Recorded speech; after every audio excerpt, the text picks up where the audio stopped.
T minus 1 minute.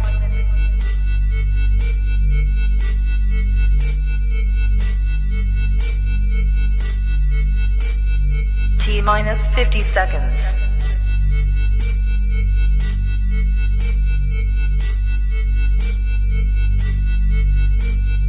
T minus 40 seconds.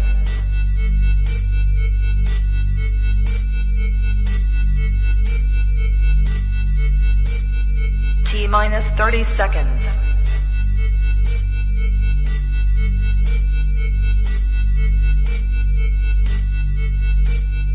T minus 20 seconds.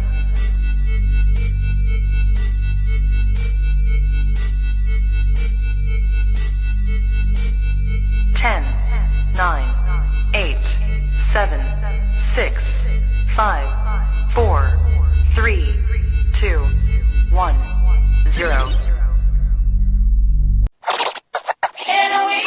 Welcome to another episode of Maybe This Will Help the Podcast.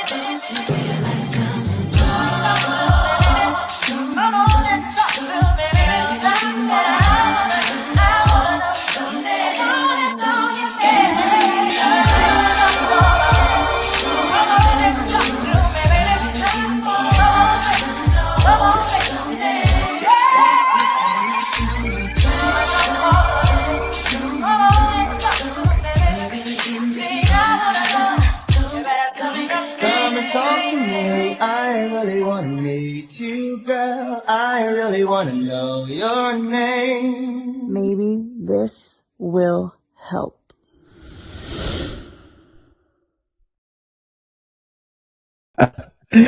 Yeah. Yeah. So for all of our followers and our attention to detail viewers, if you saw what just happened as opposed to what's been happening, then you know exactly why me and my brother are a little geeked. Yeah. Did you say jubilated, my brother? Yeah. I'm not sure the last time I've been jubilated, but you know, it was just now. See, I just feel like I probably need to get tested if I've been jubilated. Oh wow. All right. This is why we never have a solid intro we can use. We're gonna do it right now. 3, 2, 1. Ladies and gentlemen, welcome to another episode of Maybe This Will Help the Podcast. Season 6, episode 4, giving you that relationship talk you can relate to, the good, the bad, the alimony. Got it. Boom. Done. Back to what I was saying. If your blood test come back and it got Jubilee in it. It's just the J, nigga. It's just the J. Golly, man. Yeah, ladies and gentlemen, we in the building, man. We got a new intro. I think I'm gonna play it again a couple of times tonight because it's worthy of that. For sure. And quick shout out to the real DJ Devious on Instagram, my brother Kerry, actually the founder of the podcast everybody is looking at right now. He's still around, but you know, life and responsibility and all that other good Mr. Worldwide. This brother is blessed to be working in every country on this planet. right. Mr. Worldwide. For sure. So he did that intro for us, the song, the mix, all of that. But as I said, he is a DJ. So big shout out to Kerry, DJ Devious. We appreciate you, brother. Man, for sure, man.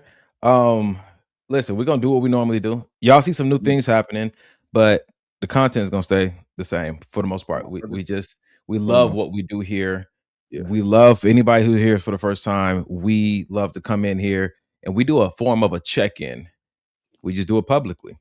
Me and my brother talk about different topics all the time. And Kerry thought a few years ago to be a good idea if women in particular got a chance to see what men talk about in the garage, at the barbershops, and just had a chance to listen, because men have been given a bad rap. And if you feel like women have too, then you should start a podcast about that. But as for here, we want to make sure that we mend this bridge between men and women. I think it starts at the foundation, like Mike always says, with communication. Right. But in order for communication to happen, there got to be some active listening. And sometimes you got to put people in a situation where they can't talk so that they can listen. Welcome to our podcast. However, explain to them how they can talk to us, brother, if they have a insightful statement or idea or question. If you have something to say that ties into the conversation and it has value, and it's respectful. I throw it up on the screen like McJellin has done Hey just Jay, now. Ooh. Hey guys, look, she said, "Wow." Listen, you already know. I came in a little hot tonight. I'll humble myself in just a few minutes. But let's go ahead and check in, bro. We got some people watching already, so let's go ahead and do what we do and see if we can give you guys 2 hours tonight. What was your highlight of the week, man? Highlight of the week. You know what? Highlight of my week was Friday night. My son had a game. And before, let me preface what I'm about to say. So sometimes your highlights are not necessarily sunshine and roses. Sometimes your highlight is you being able to look back and say, damn, okay, I still need work in that area. You know what I mean? And for me, that's exciting. Like we talk about in the gym all the time. Like, yeah, we pushing heavy weight, but when it comes to those isolated exercises, it really shows us where we're not as strong as we may have thought we were. So this past weekend, long story short, we had my son's game. It's an exciting game. It's one of our rival team, and the parents are rowdy. You know, so a group of parents, they turning up when their team scores, and we're turning up when our team scores. And at the end of the game, we end up winning by 2 points. Nice. I meant to talk to you about this too. Okay. In the moment, I probably should have called you. Didn't happen that way. One of the other parents, so we're going up. One of the other parents on the other side tells us we need to be quiet and relax. Yeah, buddy. Yeah, buddy. So one of the parents tells us we need to relax, and I'm okay with that because I get the tension in sporting events. So you know we're going back and forth, and so he clearly starts to get extremely serious. So Janae, you know, we're all wolfing. So Janae says something to him. And he turns and tells Chanae to get the fuck out of here. So, yeah, brother. It was a packed. The Wow. bleachers were packed. So before anybody knew it, I was on that nigga's ass immediately. Janae didn't have time to grab me. Immediately, I was on him. He probably blinked, and I was there. right. So I'm having some choice words with him, and immediately he starts to backtrack. I would never say that. I'm sorry. This and that. I didn't, you know, all of the other things. And so Janae is going up as well because this is something we're both working on. Because when she sees me 10, I feel like she goes into protect mode. So she feels a need to. Oh wow. Kind of like the day we were moving. It was that all over again. So after everything was said and done, you know, people came and kind of separated us, and you know, me and Janae were able to have a conversation, and it really just put things into perspective. Like we can't both be on. Somebody has to be the level-headed person. Preferably both of us should be that. But if it comes to a situation where we're not, we got to be on one accord that one of us got to stay on a 1 or a 2. We can't both go to 10 because who's there to, you know what I'm saying? So yeah, it was a good wake up call. Like, okay, you know, you think you got it under control, but then some areas like, oh, okay, I don't. And that's something that we need to work on. So yeah, I think that was the highlight of my week.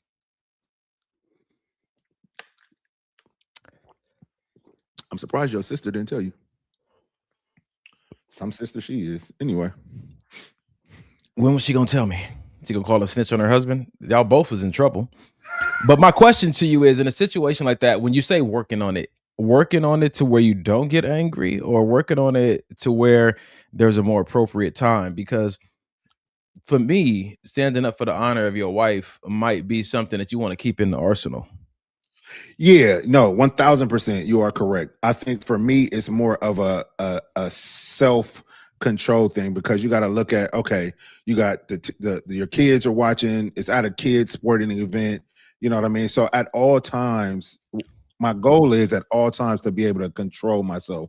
Whether I walk up to them and pull them over to the side and say, you say that one more time, I'm gonna put your face through these bleachers, or you know what I mean, some other conversation that's a little bit more civil. I want to be able to, because this was 1000% guerrilla mode. It was bad. It was bad. So yeah, just trying to have a little bit more self-control in those situations, brother. I'm surprised nobody recorded this. All right. They did. They did. The kids all had their phones out. Yeah. Mind you, sis said, mind you, the guy got kicked out the next day from our school. He did. He tried to talk. He tried to attack, or he went after a female ref the next day. We weren't there, but so you pretty much didn't finish your job. You could have saved the day. I could have, but I didn't. Yeah. All that height. All them muscles. Just a waste. But you got this brother out here running the streets the very next day. The very next day. You ain't done nothing.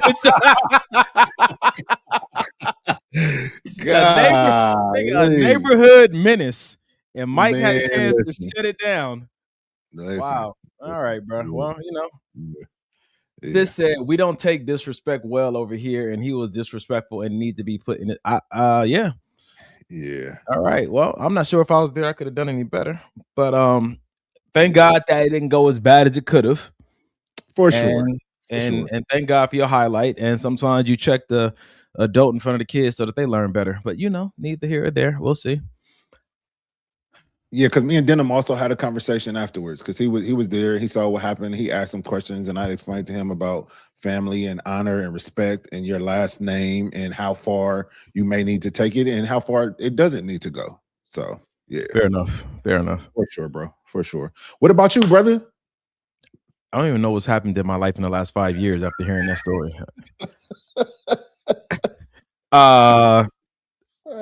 What month are we in, bro? We in January.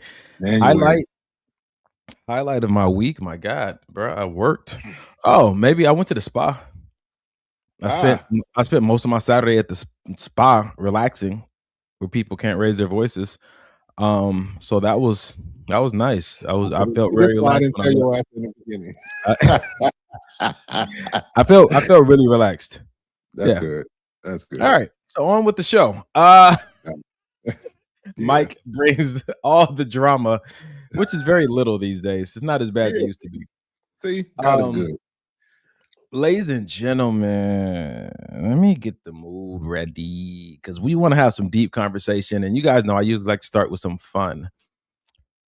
You know what? I'm not gonna change the game. I'm gonna stick to what we do because I like it.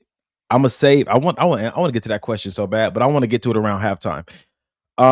So you know what? I don't. This would be a really good approach. Let's try this. Let's try this. It's 2 videos. All right. And it kind of talks about kind of what you just went through. It's about a man being in a situation with a woman, and they're both similar videos. I want to see your take on it. All right. Let's get to it. Let's do it. On my number? Yeah, on your number. Really? No, I'm good. I'm good. I'm so good. You said this is your brother? No, it's my man. Oh. Seriously. Oh, shit. You're not going to say nothing. You're fine if I give him my number. I'll say yeah, sure. That was a test and you failed, bitch. Your man is not obligated to risk his health and safety every time another man wants your attention, right? It is up to you to make the decision not to give your attention to these men. What that woman should have immediately done is, this is my man, I'm getting behind him. Talk to him about it. What this woman should have done is immediately told him, get the fuck out of my face. You see that I'm here with my man, right? That's what the woman should have done. What did the woman do, though? The opposite. And ended up giving out her number. It is not your man's job to fight for you. It is your man's job to protect you. Now, if this man came up and started harassing you, then yeah, you should be looking at your boyfriend like, are you going to do something about this? But if a guy comes up and asks you to give you his phone number or vice versa, a man's not obligated to do shit except see what you do as a result, right? Because at the end of the day, He's not obligated to get into a fight with every man that happens to want your phone number. What he's doing is he's seeing where your loyalty lies, especially while you're right in front of his face, right? If you're willing to give out your phone number with your man right in front of your face just because he didn't say anything, then you would probably give it out no matter what. Congratulations, you failed. With that being said, the prankster is corny as hell because jokes like this are not funny. And nobody should be thinking that they're funny. You're literally ruining relationships as a joke, right? But at the same time, you can say that he's helping relationships because this man is no longer going to spend time with a woman who would willingly give her phone number out to anybody. And as All right. Muted. Muted. Bro, I was going in. And listen, it sounded like a great. It looked like a great point. Listen, okay, I could do it again. Let's So go. this is something that happens often in It is. relationships, depending on the beauty scale that your partner is on, right? Mhm. I would love to have a conversation about what are a man's responsibilities prior to proposing to you and prior to marrying you when it comes to your safety and representing you in public, being your voice in public, being your vote in public. Wow. Yeah. It's so crazy when you get married, some things kind of your mindset kind of changes on certain things, because certain things I do now that I'm married, I wouldn't do if we were just, dating or boyfriend girlfriend type stuff. I like even with Janae, certain stuff now that we're married, there's certain stuff that I think about like, I don't know if I would do that if we were just still like in our dating phase. Give us some examples, my good sir. I will not. All right. All right. But let's on topic with the video. I'll give you some examples. What are some things that I should not? First of all, I should not be a boyfriend. There we go. I don't know, man. I feel like I aged out. I feel like I had 40 years to be a boyfriend. Now, yeah, dating, engagement, married. I'm sorry, but go back to the video. I'll be sorry because listen, I'm all for it. So one thing I did not agree with what old boy was saying in the video, how she should immediately tell the guy, "Don't you see I'm here with my boyfriend? Get the fuck out of my face." I don't think it needed initially just off rip should go there, because what if he didn't realize that was your boyfriend? What if just because you guys are together doesn't mean people just assume that you guys are an item romantically? It could be your brother, it could be your homeboy, the guy you with could be gay and not even like women. So in that vein, yeah, brother, walk up and shoot your shot for sure until you know that okay, you're not together. To me, that's not disrespectful. To me, I appreciate you asking, even if I'm not around. Maybe you saw us together and I'm not around. Even if you walk up to her, I should trust my woman enough to know that she'll check that. I don't feel a need to, because I've seen, even in the gym, if we're out, I've seen Janae talk to other dudes. I don't feel a need to walk over there and just stand and for what? So what would you say to the guy who is dating a young lady? They're out in public and another guy tries to holler at the lady he's dating right in front of him. What would be your advice to him? Maybe speak to his ego. What is the gentleman that walks up, is he talking to you or is he talking to a woman? She got her own voice. So if he's talking to her, let her speak. Because what if she says, "Oh no, we're not together. This is just my friend." Cool. This is stuff I need to know. So I appreciate it. So that's what I do agree with him. But hold on. But before you go down that path, if the dude comes in disrespectful, should I then insert myself? Because if you're on a date with a woman, does a man hold some type of responsibility, even on the base level of a chaperone, to say it at the least? To say, hey, as long as you're in my vicinity and in my care and I picked you up, there's a form of responsibility that I'm going to take to keep you out of harm's way and to make sure I deflect any disrespect that might be coming towards you. Give me disrespectful. He comes up and smacks her on the ass and like, yo, I need that. Listen, hey, thick. I need that. I mean, Hello? the type of person I am, I would definitely be like, hold on, what's I would definitely intervene. Not saying I don't believe that she could, but Yeah. You would Wh- protect her, the lady you're dating, Yeah. like you would protect your sister or mom or was- somebody. She gets that base level protection. yes, and that's exactly Okay. what I was about to say. If me and my sister, Okay. my blood sister, were out and some nigga walked up and just smacked her on the ass, I would intervene the same way. You know what I mean? It's not necessarily because me and her are on a date. It's because you're a woman and you're, like you said, you're in my charge. We're out together, and I feel a certain level of obligation to say to like you said, base level protection. I'm not Gotcha. risking my life. So You if know you what I'm charge saying? up and be like, hey, I said thick. I need that. Like, I'm listen, gonna be like, you heard this nigga talk to you. you paper or plastic, my brother. Paper or plastic. I'll bag that. I'm gonna bag that right up for you. You need a receipt? Do you need a receipt? Golly, but yeah, man. It's If too you many- pull it's out too the many- wham bam on you, that's a whole different story. Yeah. So what are you thinking? Where's your mind at with it? So we're gonna go classic. Maybe this will help to start off, right? Yeah, let's do it. Classic. You about to hear Yeah. this, you're gonna crack up. Yeah. It depends how into her I am.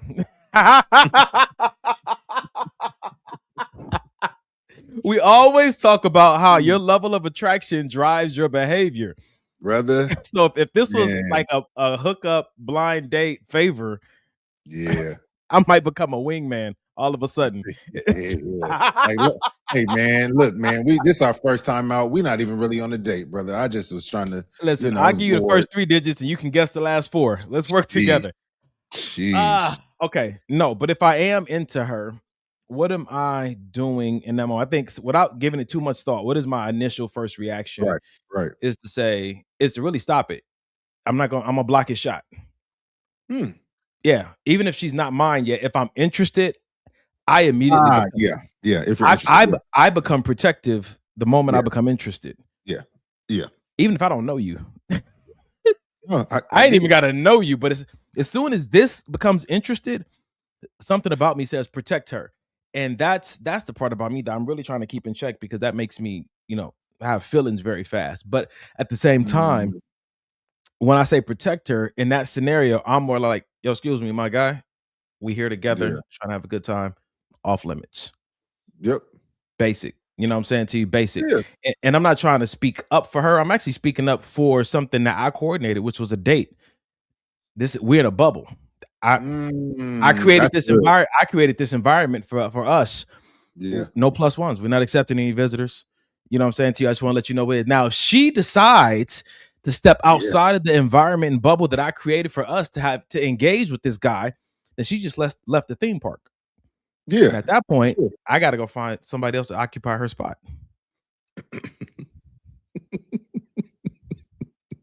That's facts. No, you're right. Okay. No, you 1,000% right, brother. All right. You're 1,000% right. So what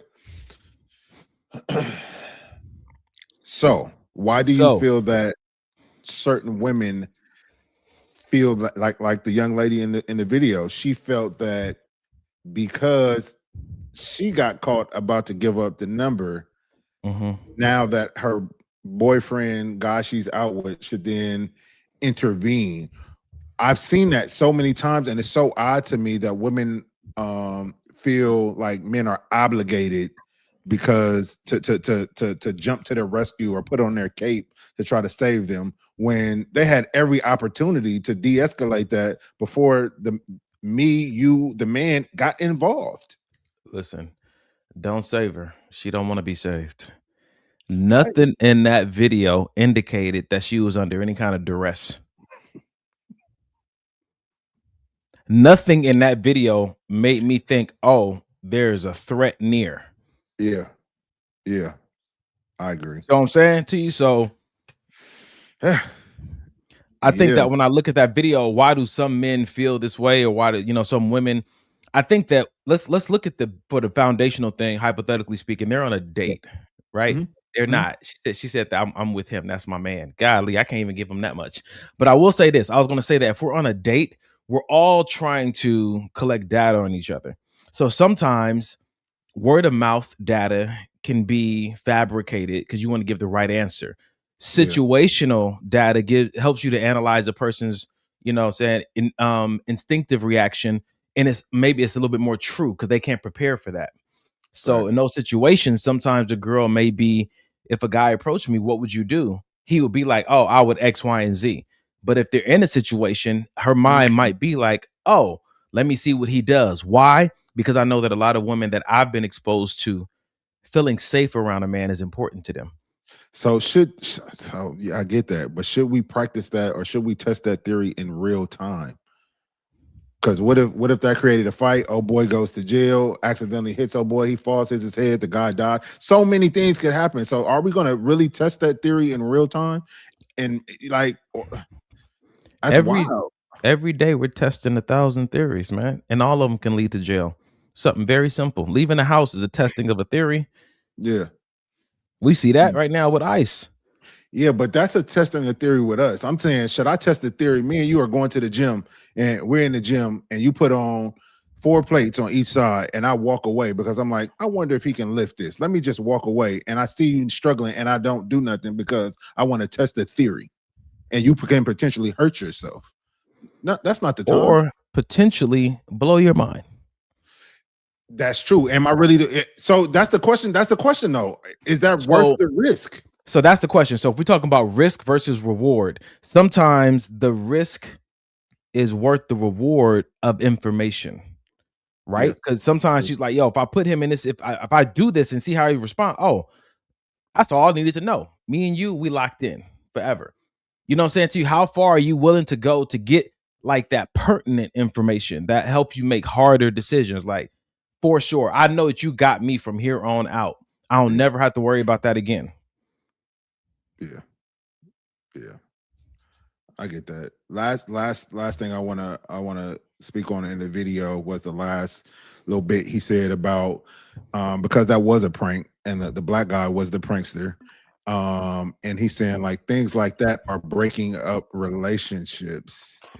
I feel like if a prank can break up your relationship, maybe your relationship wasn't as solid as you thought it was, or maybe you guys haven't done enough communication within the relationship to be able to get past something like that.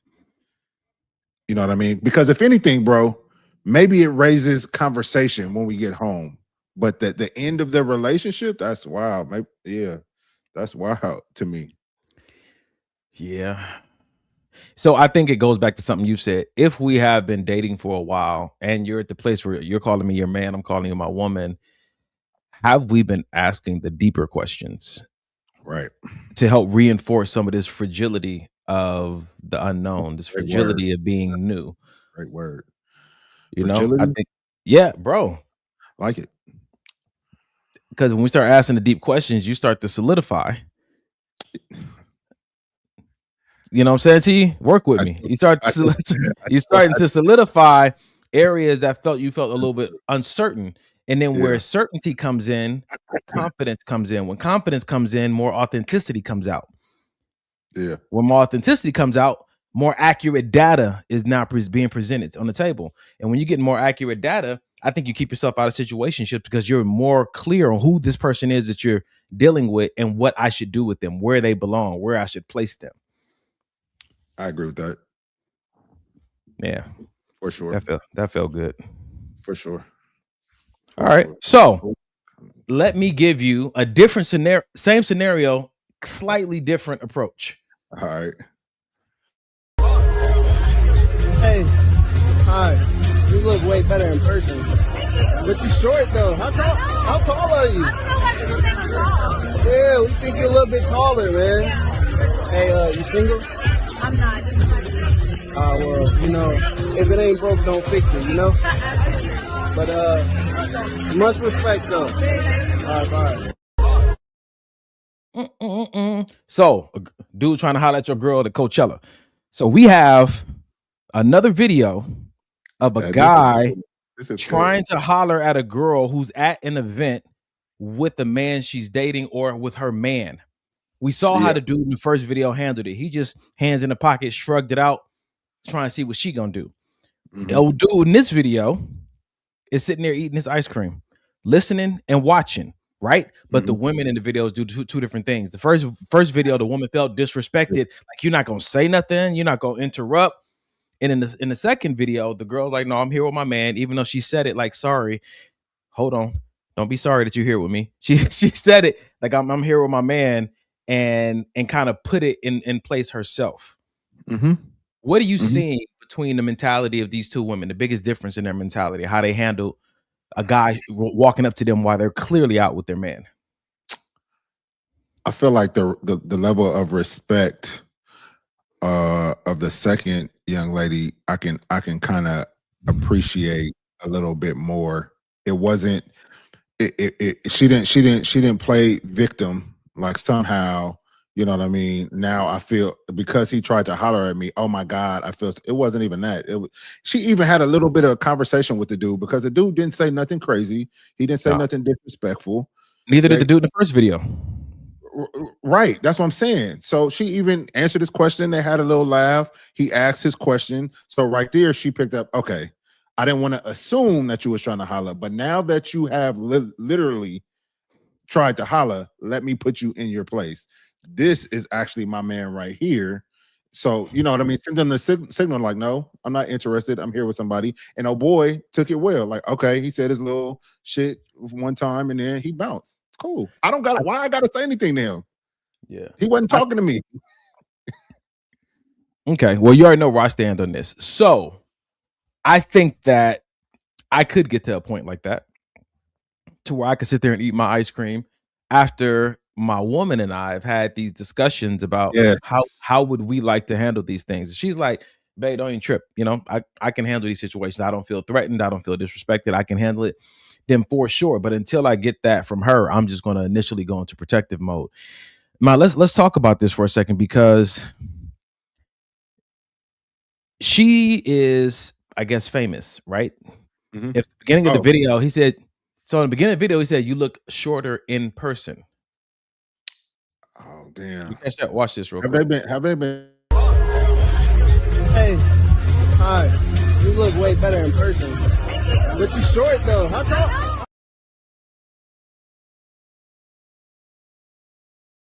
You muted too, bro. He said, you look way better in person, but you short though. So he knows her.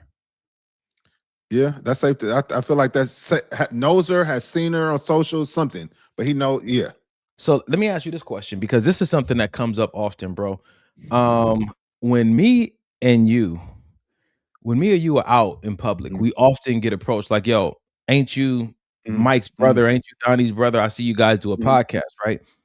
Has there ever been a moment where somebody approached you while you're out with your wife and hit you with that line of, oh yeah, you got this podcast, right? And like, oh, try to start a conversation. Yes. Are you single? And she's right there. Yes. And how did that go? I have conversations with people. Shut up. Listen, no, you should have seen your sister walking by. Look, your sister walking by doing this. No. I'll have a conversation about the podcast. Usually it leads to, oh, I know Donnie from XYZ. It'll be short. But the thing about me is it ain't a secret that I'm married in a relationship, because if you watch the podcast, then you already know that I am. You know what I'm saying? But for some reason, it don't stop all women from the little short shooting they shot. I just think that it don't take a lot of rah to deter somebody from trying to holler. You know what I'm saying? Yeah. It could be I'm not interested. It could be I'm married. I'm happily married. It could be thank you if it's a compliment, because every compliment don't mean the person try to holler. In and out today, when you were in there, when I was over there getting my drink, this lady came by and said, oh my God, you have a beautiful height. I said, oh, okay, thank you. And then she said, and you know it, don't you? I said, yeah, laughed. She laughed. I walked back over to the table. Pause. You don't need to. We can keep. Nah, not even close. At what age did you know that your height was beautiful? Today. That's because I've never heard it before. It was an older white lady though. Maybe not even from the country. She had a little accent. is beautiful. That I sounds don't like know, a man. compliment you give a slave. Like I said, she was white and older, so it may have been. Height is beautiful. I wonder how much I'll have to pay for you back in the day to get you in my stable. Yeah, I get it. Thank you, sis. A beautiful height is hilarious. Listen, however the compliment comes. Like I said, every Okay. compliment is not a shot being shot. You know what I mean? And I think so many times people feel like because like if a guy was Ray said that was a get out moment. This is why I don't tell y'all nothing. This is why I don't tell y'all. Oh But man. I feel like if a guy gave a compliment to Janae, I wouldn't just automatically assume that he was trying to holler at her. She tells me her little stories too about the grocery store guys. It's funny, but that don't mean they're trying to holler. If you were being respectful and you're literally playing my woman a compliment, I don't got no problem with that. So we're at the place where we're okay with someone paying our person a compliment right in front of our face. Yeah, because I didn't get with nobody ugly. Okay, bet. So that's just affirming what you already knew. At what age did that shift for you between that being an insult or disrespectful to it being, yeah, for sure, it's just an affirmation of sorts? Probably when I got into therapy. So recently, within the last 5 years, I say. So before therapy, if someone tried to holler at you or give your girl a compliment, not even holler, to give her a compliment in front of you, you won't tell. Let me tell you something. In my previous relationship, me and my lady are going up the escalator. Two dudes coming down the escalator. All these dudes are doing is looking in our direction. My response to that is, what the fuck are y'all looking at? So, yeah. That tells me everything I need to know. Yep. This is interesting.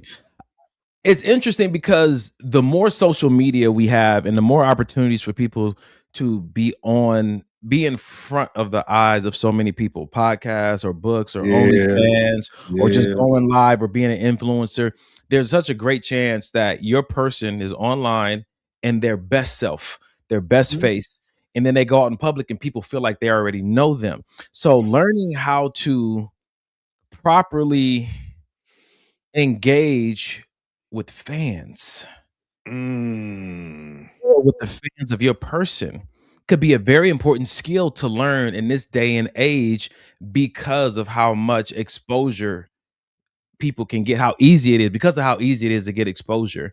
And then you go out into the world and we ain't got no money, so like we ain't got bodyguards and stuff like that. Right. How do we have a conversation about, man, these people feel like they know you because you talking to them online like you know them, and I love you. Thank you guys for chiming in and subscribing, all that kind of stuff. So they feel like they have some kind of relationship with you. So when they see you in public, they want to come holler at you or say hello or give you a compliment. How do you train your nervous system to respond in those moments? So for me, especially if Janae is around, I always make sure to introduce her. And that's not a necessarily for me thing. That's for that person. Even if it's a dude, though, it's really for her, so she feels seen. It's not just me. I'm married, so it's me and her. So this is my wife, Janae. This is such and such, or whatever.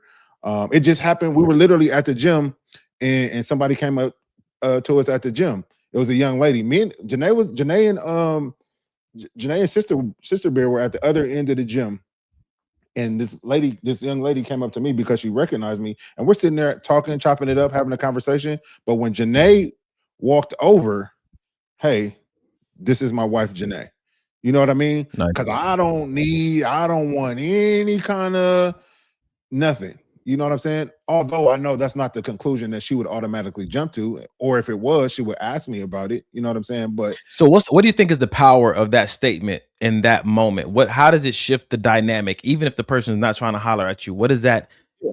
What's the greatest benefit you could say? So for me, in my eyes, it just takes me off the board as somebody that you can have anything outside of what's happening right now in this moment. Because when you leave, that's gonna be it, unless we see each other again in traffic. You know what I mean? So no need to ask me, what I'm doing later, what's my favorite color. Ain't no need to go into the small talk because for what? This not about to start no type of nothing. That's good. So it's not your wife yet. What does that situation look like? If it's just somebody you dating, or it's, you know, if you still do the girlfriend boyfriend thing at this ripe age of 43. If we're dating exclusively, and I say exclusively, we've had a conversation. Hey, I'm not interested in nobody else but you, and you saying the same thing to me, it would probably look a little bit similar to that. Like, yo, hey, that's my girl right here. We just in here. Yep. That's interesting. Okay. Can I be your girl too? I tell you, when you handsome your whole life, you just automatically think everybody would wants know to better join than the me, party. brother. You would know better than me, brother. So. I have no idea what you're talking about. All right, so no, this is good though, bro. And I asked this question because you already know, bro. Like a lot of people know me from the strip club, even though it was a long time ago, and so that kind of energy. What, bro? No. I like Allie's. That's what I was laughing at.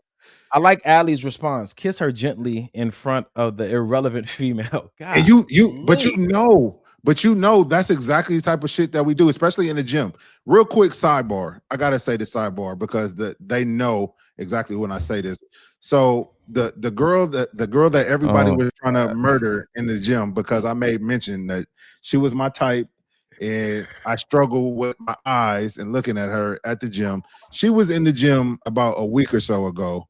And Janae was there, and what I did, first I went and told Donnie, and then the second thing I did, right. The second thing I did though was I went and told Janae, like I want to, because for me, what that did, one was now I'm being held more accountable. Like Donnie's my accountability partner, but then now my wife is also my accountability partner. You know what I'm saying? And so what I did was exactly what Allie said. That girl, she may not have been looking, she may not have been thinking about me, but what I did is I went up and kissed Janae in that moment. To me, that's sending signals to the body, to my body to self-regulate. You know what I mean? Like, okay, stop out of it. This is your woman. This is your why you're here. You know, all of the other things. You know what I'm saying? All the vows just came back to, and all the moments that you guys have created in the memories just. Right. So now if a girl was watching, now she knows too. Yeah. And I think that above everything, your ego was watching.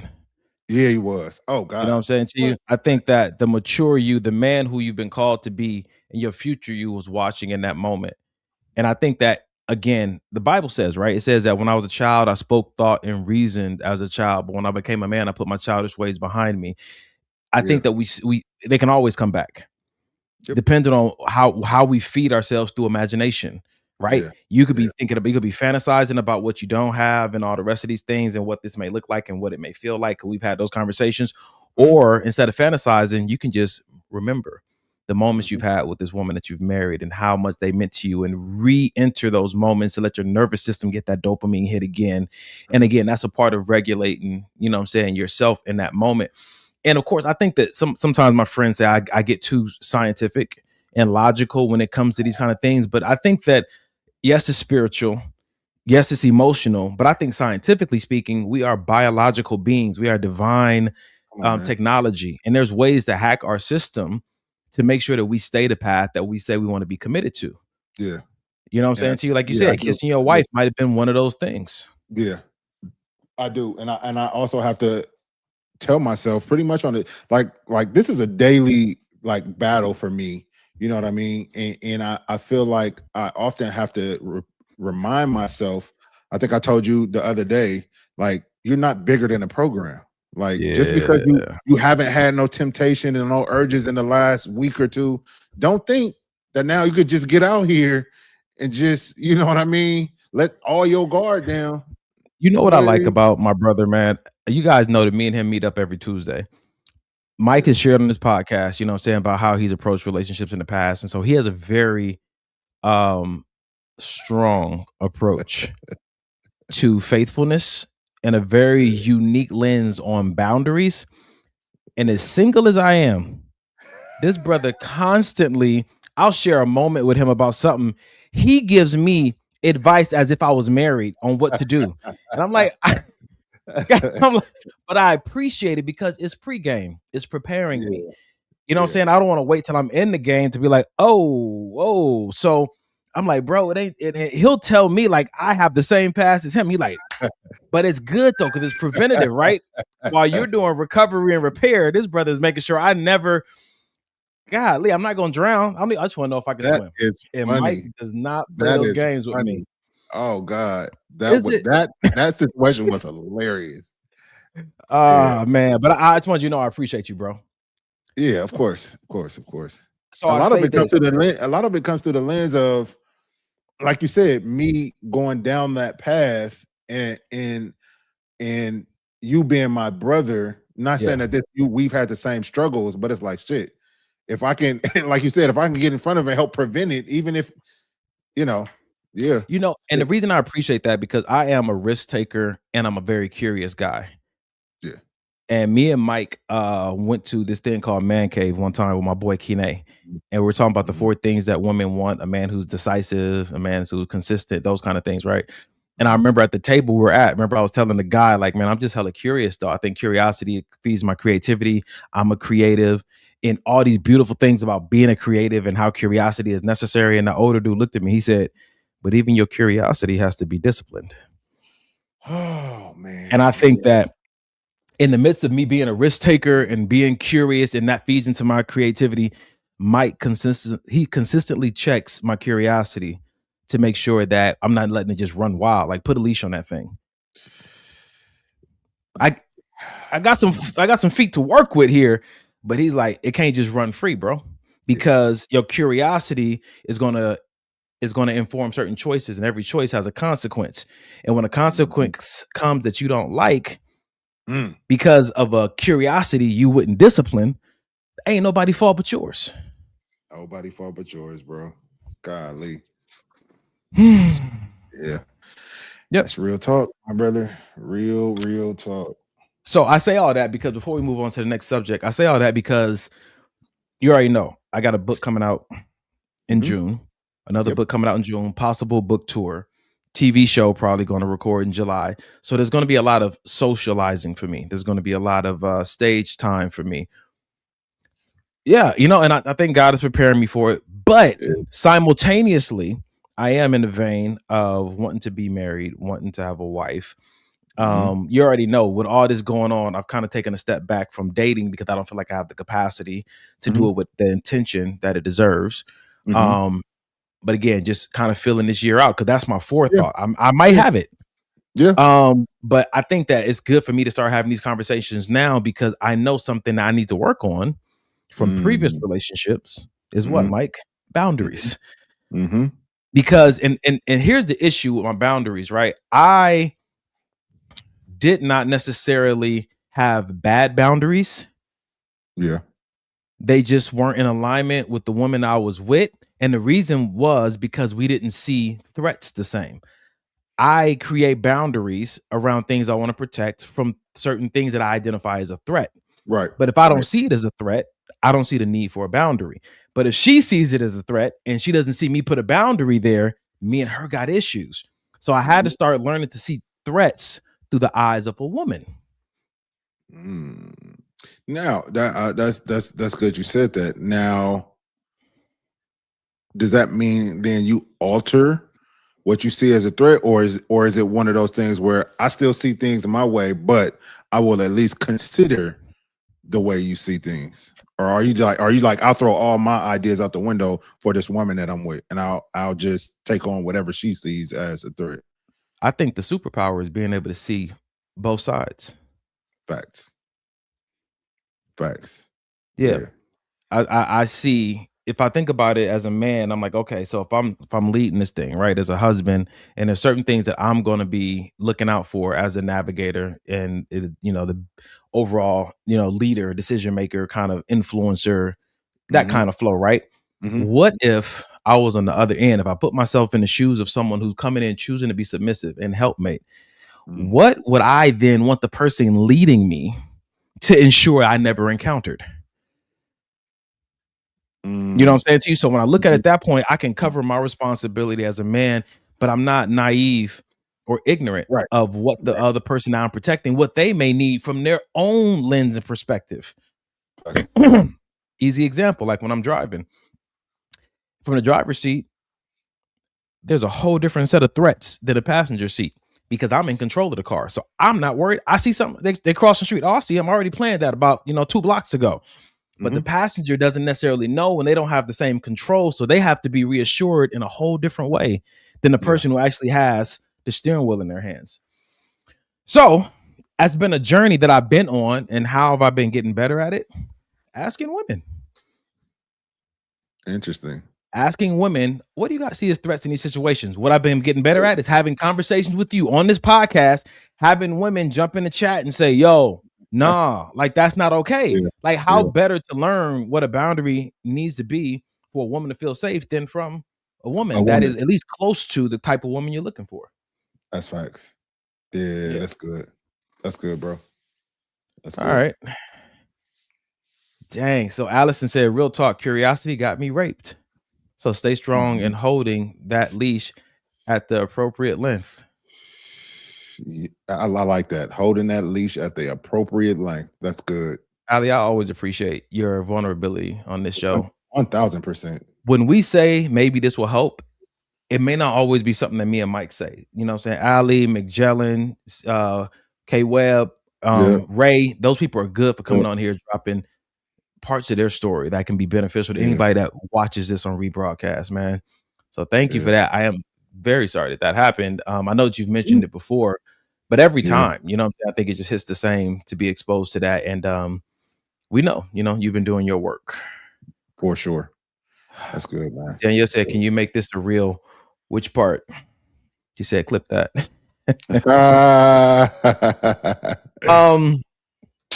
Ladies and gentlemen, the title of tonight's show. This is interesting. The title of tonight's show is Are You The title of tonight's show is Are You Safe to Love? This, my good friends, is a question that I received from a new friend. I went to the spa. I like to go to the spa to relax, release, think, process.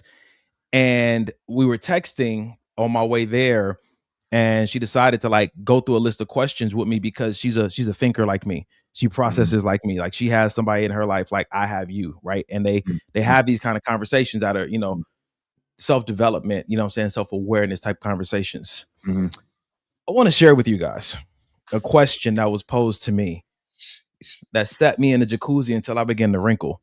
And I finally responded, but I was like, man, I really want to have this conversation with my brother on the air. So I'm gonna read it to you guys.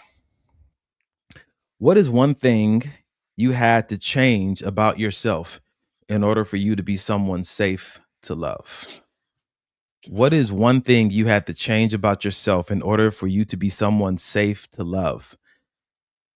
First of all, when did I realize I was not safe to love? Because I may not have done any work. I have, but because I've been through this process already, bro, what are your first reactions to that question? It's a question that forces you to really look at yourself and look at your self-development.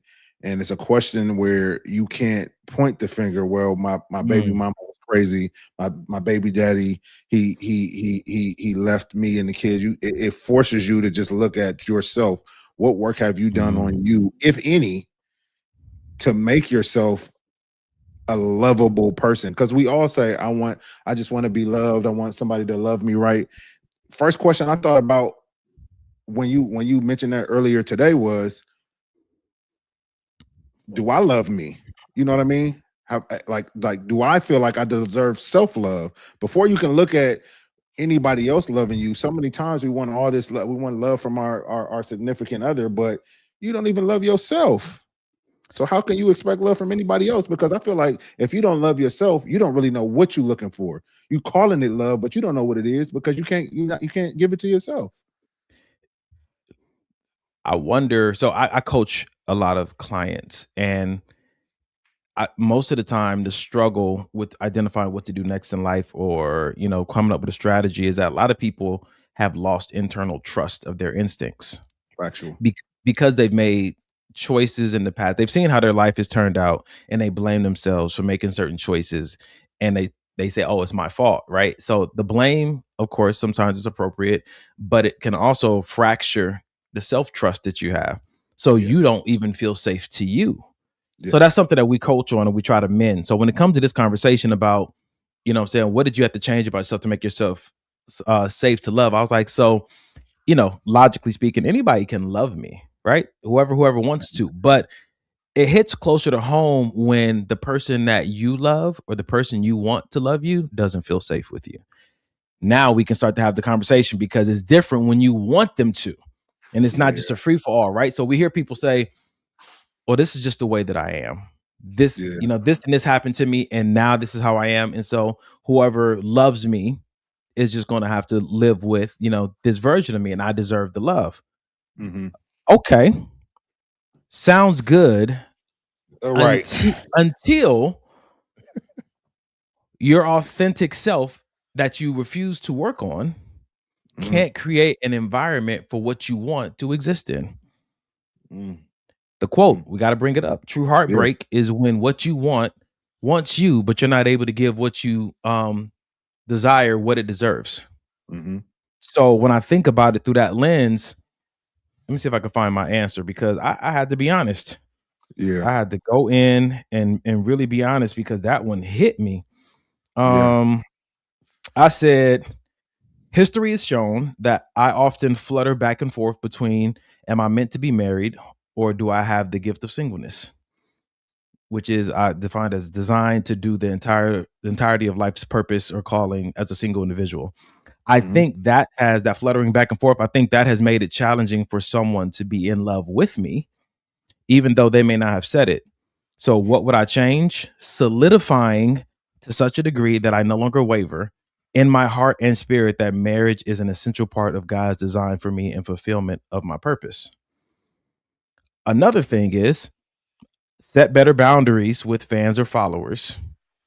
Another thing is reacquire a mentor specifically around relationships and marriage. I had one, but that was a while ago.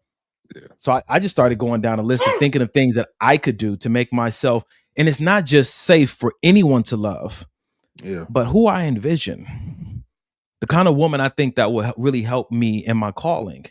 I'm trying to create an environment for her, not for everybody. Some people will never see me as safe. Come on, man. But for the person who I want to see me as safe, what am I doing? And I think the pro word is change. What are you changing? You know what I'm saying too? And I think there are things about me that have to continue to mature and evolve. And it doesn't matter how old you are. You don't stop working on those things, because ultimately the more you refine the environment of who you are, I think the more access you'll be able to give to the things that you want and the people that you want in that life. I agree with that. That's really good. I think that you hit the nail on the head when it comes to me. I think it's just continually looking for ways to grow, ways to do what I did yesterday better today, ways to continue to stand firm in beliefs, in the relationships, things of that nature. Because sometimes, bro, it's not just necessarily about changing, but more so about the growth part of it. You know what I mean? Because we can say the doctor can tell you, oh, you're obese, you need to change your eating habits, but that may not happen the same day. I may have to, okay, I'm gonna cut out chips, and I'm gonna cut out fast food, and I'm gonna cut out soda.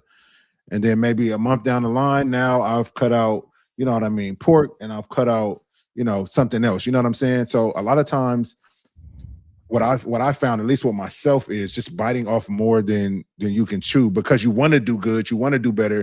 So I'm gonna just stop doing this altogether, period. I'm never gonna do it again. I think I like that, because I think there's something about steady, and I don't want to necessarily say slow, but paced out steps. Yeah, there it is. that There it is. allow the effect to remain. There it is. Yep. So that it's not just, oh man, you showed up good for a week and now you're back at it, because it was really a hype move and it was built off of emotion. A deep intention was never set. It was never locked into your psyche to the degree that will always pop up automatically whenever something happened that would threaten you to go back. Yeah. That's good, bro. Yeah. So that being said, it makes me think about the work I've been doing for the last, few years now. Especially since you and I have been doing this podcast and having our check-in time, that those have been my paced out steps. And the beauty of it is that you've seen me do well and then fully revert and then do well again, fully revert, do well again, kind of revert, do well, do better, do even better. Come on, you know what I'm saying to you? Get tempted to go back to reversion, have a conversation, deny it, and keep moving forward. So who was that? Somebody said it this week. I saw it on a post. They said, the day I realized that a step backwards was just part of the dance. Like that's it, man. Come on, man. Come on. It's like I'm going into this progression, this life development, this self-development, thinking I'm never going to step back. Yeah. It'd be great if I didn't, but I understand that more than likely I will, because the need to digest, the ebb and flow, the inhale, the exhale seems to be such a part of the fabric of nature. Yeah, correct. And why would I even want to avoid that? Yeah. You kind of don't. And I feel like when people, so that's it right there. When people start to avoid or even over fixate on, I just got to do this perfectly. When that step back happens, it's devastating. So they throw the whole thing away. You know what? I can't do this. I didn't try. I've been doing good for almost a year, and then this happens. You know what? Fuck it. I'm just not gonna do it. And then you just throw everything, all that hard work, all that time that you've invested in trying to make this thing work and trying to better yourself. You throw it away because you thought that you were somehow going to become perfect. It's not about being perfect. It's just about the progression of your journey. I like that, bro. It makes me think that self-development is not about qualifying for a better life, bro. Self-development is about honoring who you truly are in the midst of all these temptations, in the midst of even things that may be present in your lineage, things that are trying to be propagated to you through media. Self-development is about learning how to find out what's best for you, putting yourself on a path to become the kind of person who does that instinctively, organically, who wants to do those things. It's not about qualifying for a better person or your dream person or, the best life possible. It's really about alignment, man, with who God designed you to be, and then fully positioning yourself to receive every bit of success associated with that kind of alignment, that kind of divine alignment. Yeah, I like that. I think some people answered. I think Danielle, when we asked that question, for those who are just joining us, the question we just asked a few minutes ago was, what is one thing you have to change about yourself in order for you to become someone safe to love? I think Danielle answered that question. She said self-regulation and being the president of Shut Up Ministry. Tell us more. Tell us more. The president of Shut Up Ministry. That's sheesh. Yeah. So here's one for you, bro. Ali says safe to love, as in you can be trusted to be faithful and not abusive. Let's talk about that. That's so interesting. When I saw the question, neither one of those came up. I think what came up for me is this person who I'm about to, come into this union, whether it's dating, boyfriend, girlfriend, or marriage, is their heart safe with me? I didn't think about just cheating. I didn't think about just one thing. I thought about the like everything entitled. Am I going to be honest? And am I going to be transparent? And am I going to be a man of my word? And am I going to be, whatever the case may be. Am I going to be those things for this person? Are they safe? Are they safe with? Is their heart safe with me? Let's take. I want to go where you're going, but I want to take a moment. What do you think it means for someone's heart to be safe with you? We usually do that on the podcast. We'll break down to make sure we're all using the same definition. So for me, I think that when I feel safe, or when my heart feels safe with a person, I know that I can truly be my authentic self without any form of judgment. And when I say judgment, I don't mean that they can't have an opinion about me or how I'm doing things. But when I say judgment, I mean more like, more negative. I'm not being judged. I can be myself. I know that if I need some sound counsel, that I can go to you. Somebody that is not really quick to get upset when things don't go their way. Somebody that's just really trying to understand me on a cellular level. You know what I mean? Not Gotcha. just that's just Mike. He's cool. He's funny. Dresses nice. He works out. That's cool. But somebody that's really trying to get to know me. You know what I mean? That's how, for me personally, that's how I feel. My heart feels safe. All right. So check this out. I put in a prompt. I was like, so what is the heart as defined? What is the heart as defined by the Bible and philosophy? In both biblical and philosophical contexts, the heart is defined not merely as a physical organ, but as the central governing core of a human's personality, encompassing the totality of one's inner life, intellect, emotions, and volition. So we got it sometimes called it's a control center. It is the hidden control center of a person where thoughts are formed, desires are fostered, and decisions are made. It's also the source of action. Scriptures views the heart as the root of all human behavior. As Proverbs 4:23 states, it is in the wellspring of life. So, the Bible says, guard your heart above all else, because from it flows the issues of life. When I hear someone say that their heart is safe with someone else, understanding that the heart is really the governing piece where the processing is concluded, that then informs the behavior that's going to cause you to make a choice that's going to bring about a consequence that you want to live in, right? You always say that you can't choose a choice, you can't choose a consequence. Right. So choose a choice that gives you the consequence that you want. So when I think about the heart's involvement in your whole decision making, that's going to bring about a consequence. Who would you trust in that room? Mm-hmm. Where decisions on how your life is going to go are made? Who would you trust in that space? And so when Ali was like, faithful or abusive, if you were with someone who was unfaithful or someone who was abusive, that would definitely affect your control center, how you make decisions, because you're probably going to be in fight or flight. You know what I'm saying to you? Someone who takes their vows serious, someone who takes their personal development serious. Seeing someone, and I would say this from the women that I know, when a woman sees a man consistently working on his self-control, they have a tendency to feel safer. Yeah. And so what that tells me is that in my self-development, and all I'm trying to get my money right, you know what I'm saying, trying to get my body right, you know what I'm saying, trying to make sure I get my career right. At the core of that, self-control, even the Bible highlights it, might be the most important thing that I can do in order to have a safe environment for my partner to rest their heart in. Yeah. That's good. That's good. But let's flip it though, because we always have to do that. What kind of environment does your heart need, bro?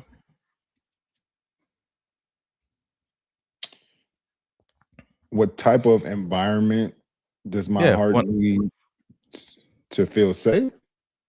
I just named them. I gave you all my.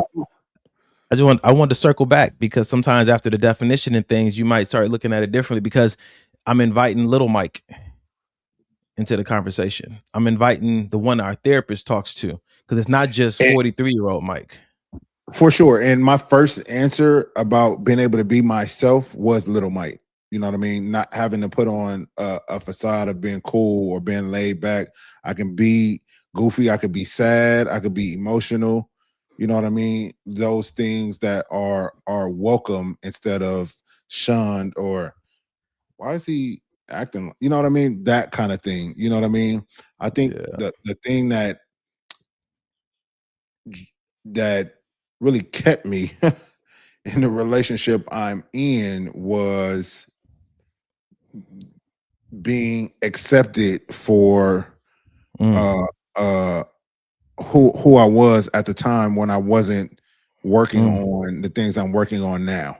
You know what I mean? And I'm not saying that's for every woman or every man to do. I feel like, you know, you're gonna have to talk to God before you just jump in. Talk a little bit more about as much as you're comfortable with, a little bit about being accepted in that space before self-development was a big thing. I as much as I wanted to be in a relationship with Janae, and as much as I enjoyed being in a relationship with Janae, when me and her first got together, I was still hell bent on not being in a relationship. And I told her that to her face, like, ain't nothing I'm interested in. You know what I mean? We can go on dates and we can come over and we can hang out, but that's pretty much going to be the extent of where I'm willing to go. And that's the type of demeanor and mindset that I had. And it took a long time, really. And it took a lot of therapy and, you know, people like you in my ear and the space that Janae gave me to be able to grow and mature and to work this thing out. But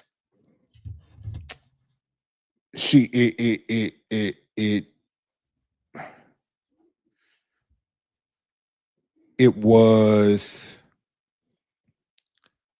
a lot on her, on me, on the relationship. And that's why I say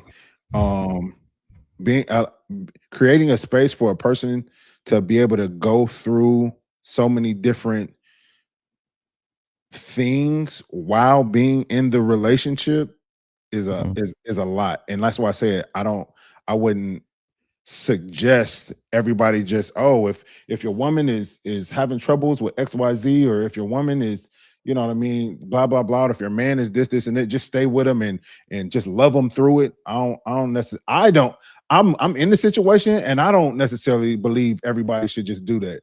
I feel like like I said, you got to talk to God and make sure that's where you're supposed to be, because you can get your feelings real hurt trying to do that.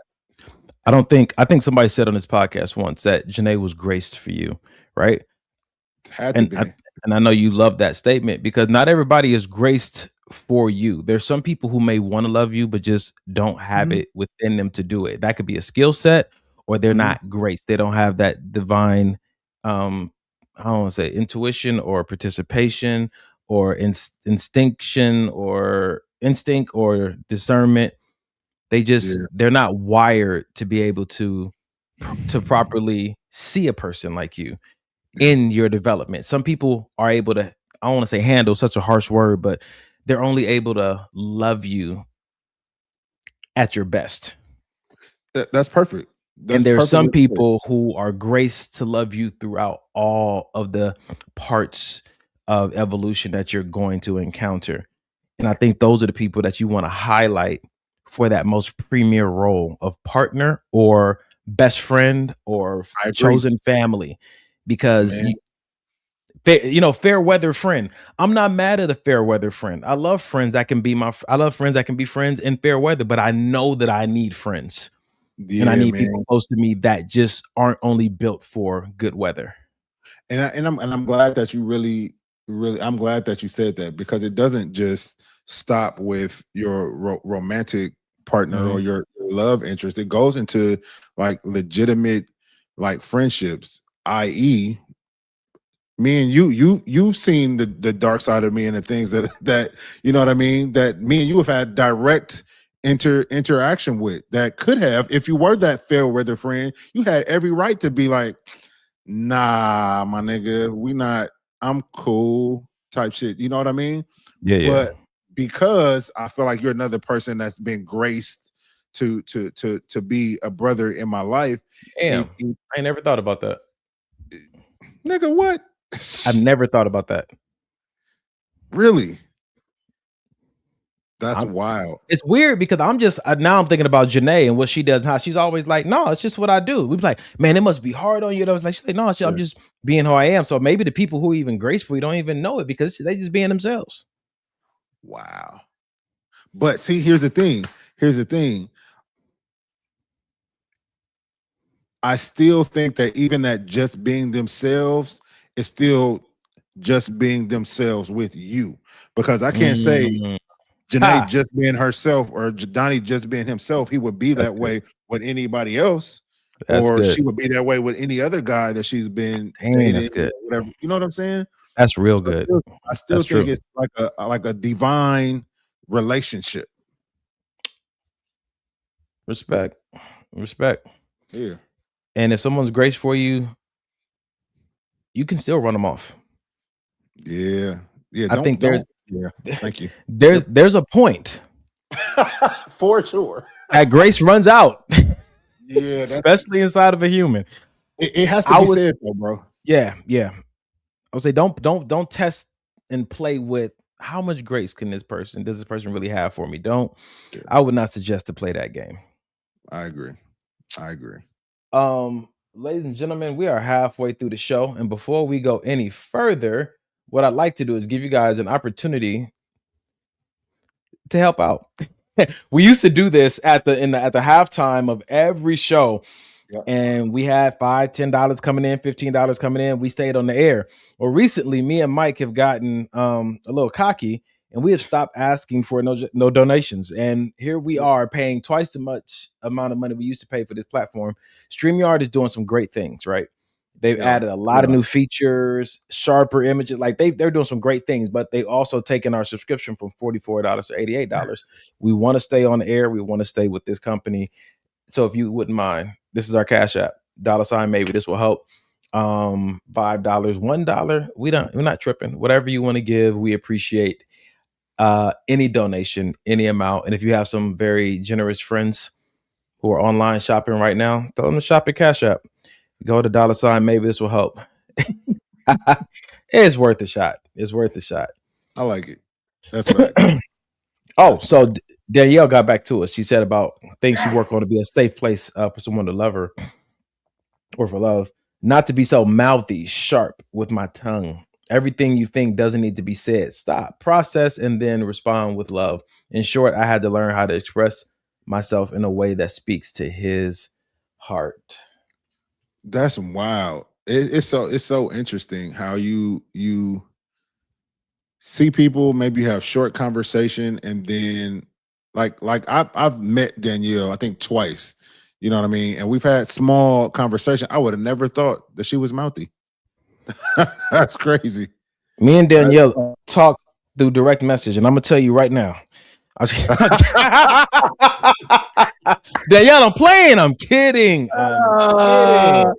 about to have a whole paragraph in your DMs waiting. Waiting. Be a whole voice note. Right. That's funny. Oh my God. All right, ladies and gentlemen. That was our halftime report. We just, donations are always appreciated. We're about to get into the second half of the show. How's your energy, bro? You good to go? Oh yeah, let's do it. All right. So, man, that was a good. Aw. Thank you. Mom said we're doing a good job. I think she's about to. Love you, Mom. Mom just sent us some Cash App money. She said you guys are doing a great job. Thank you, Mom. She didn't log off just to go put some cash in there. All right, appreciate you. Yeah. Yep. Golly, I am in trouble. Yep. Okay. Listen, first of all, I just wanted to say it's late. It's late, and I'm a little tired. All right, so let's go this route. We already talked about the guys approaching your girl. Let's do, what is this? Oh, you know what? It was said earlier. I'm gonna say the one you sent for last because that's gonna be a good one. Oh man, this is so good. Okay, so let's go Let's go this one first. We'll do this one, and then we can have some fun possibly after if we want to. So check this out. My husband was here. He would tell you, don't nobody on earth know him better than I do. Because you got to. I make it hard for him to stay mad at me now. Come on, man. We tell women, if you really want to know that man, study him like your life depended on it. Lining up on the chairs and coming up in the middle. Somebody can say anything I can do for you. Whatever needs to be done. It's my job to know you. It's my job to know what moves you, what causes you to tick, what doesn't. It's my job to know when you're feeling a particular way, and I can hear it in your voice. It's my job to know those things. What the sister said was on point. As a wife, your job is to study your Lord and to be able to anticipate whatever need that he has for you. And I can see why in the world it would be controversial, because the world teaches us the exact opposite of what we should be doing. Feminism has corrupted sisters' minds, having them thinking that submission is slavery. But the Bible tells us to be in submission to our husbands in all things. Genesis 3:16 tells us how our desire should be to our husbands. So it's our job to study, anticipate every need. It is our absolute pleasure to be able to assist our husbands in any way. According to Genesis 2:18, the Most High created a woman to be a helpmate, to assist a godly man. So that is our true role. Not to be side chicks, not to be baby mamas, not to be independent and alone, but a helpmeet to a godly man. And that's why it's important for you to come back to who you're truly created to be, according to the Bible, which is a godly woman, a daughter of Sarah. All right. So the first video alone was a good discussion, but then she added some extra stuff. What do you think about that? I do. I do think that the first video was really good. I think. Can you just play the first part of that video again? Because it's something I disagree with. Oh, yeah. Before the lady got on and started talking. Yep. My husband was here. He would tell you, don't nobody on earth know him better than I do. Because you got to. I make it hard for him to stay mad at me now. Come on, man. We tell women, if you really want to know that man, I make it hard for him to stay. Oh shit, man. Mike gonna find. He gonna find it. He gonna find it. Go ahead, bro.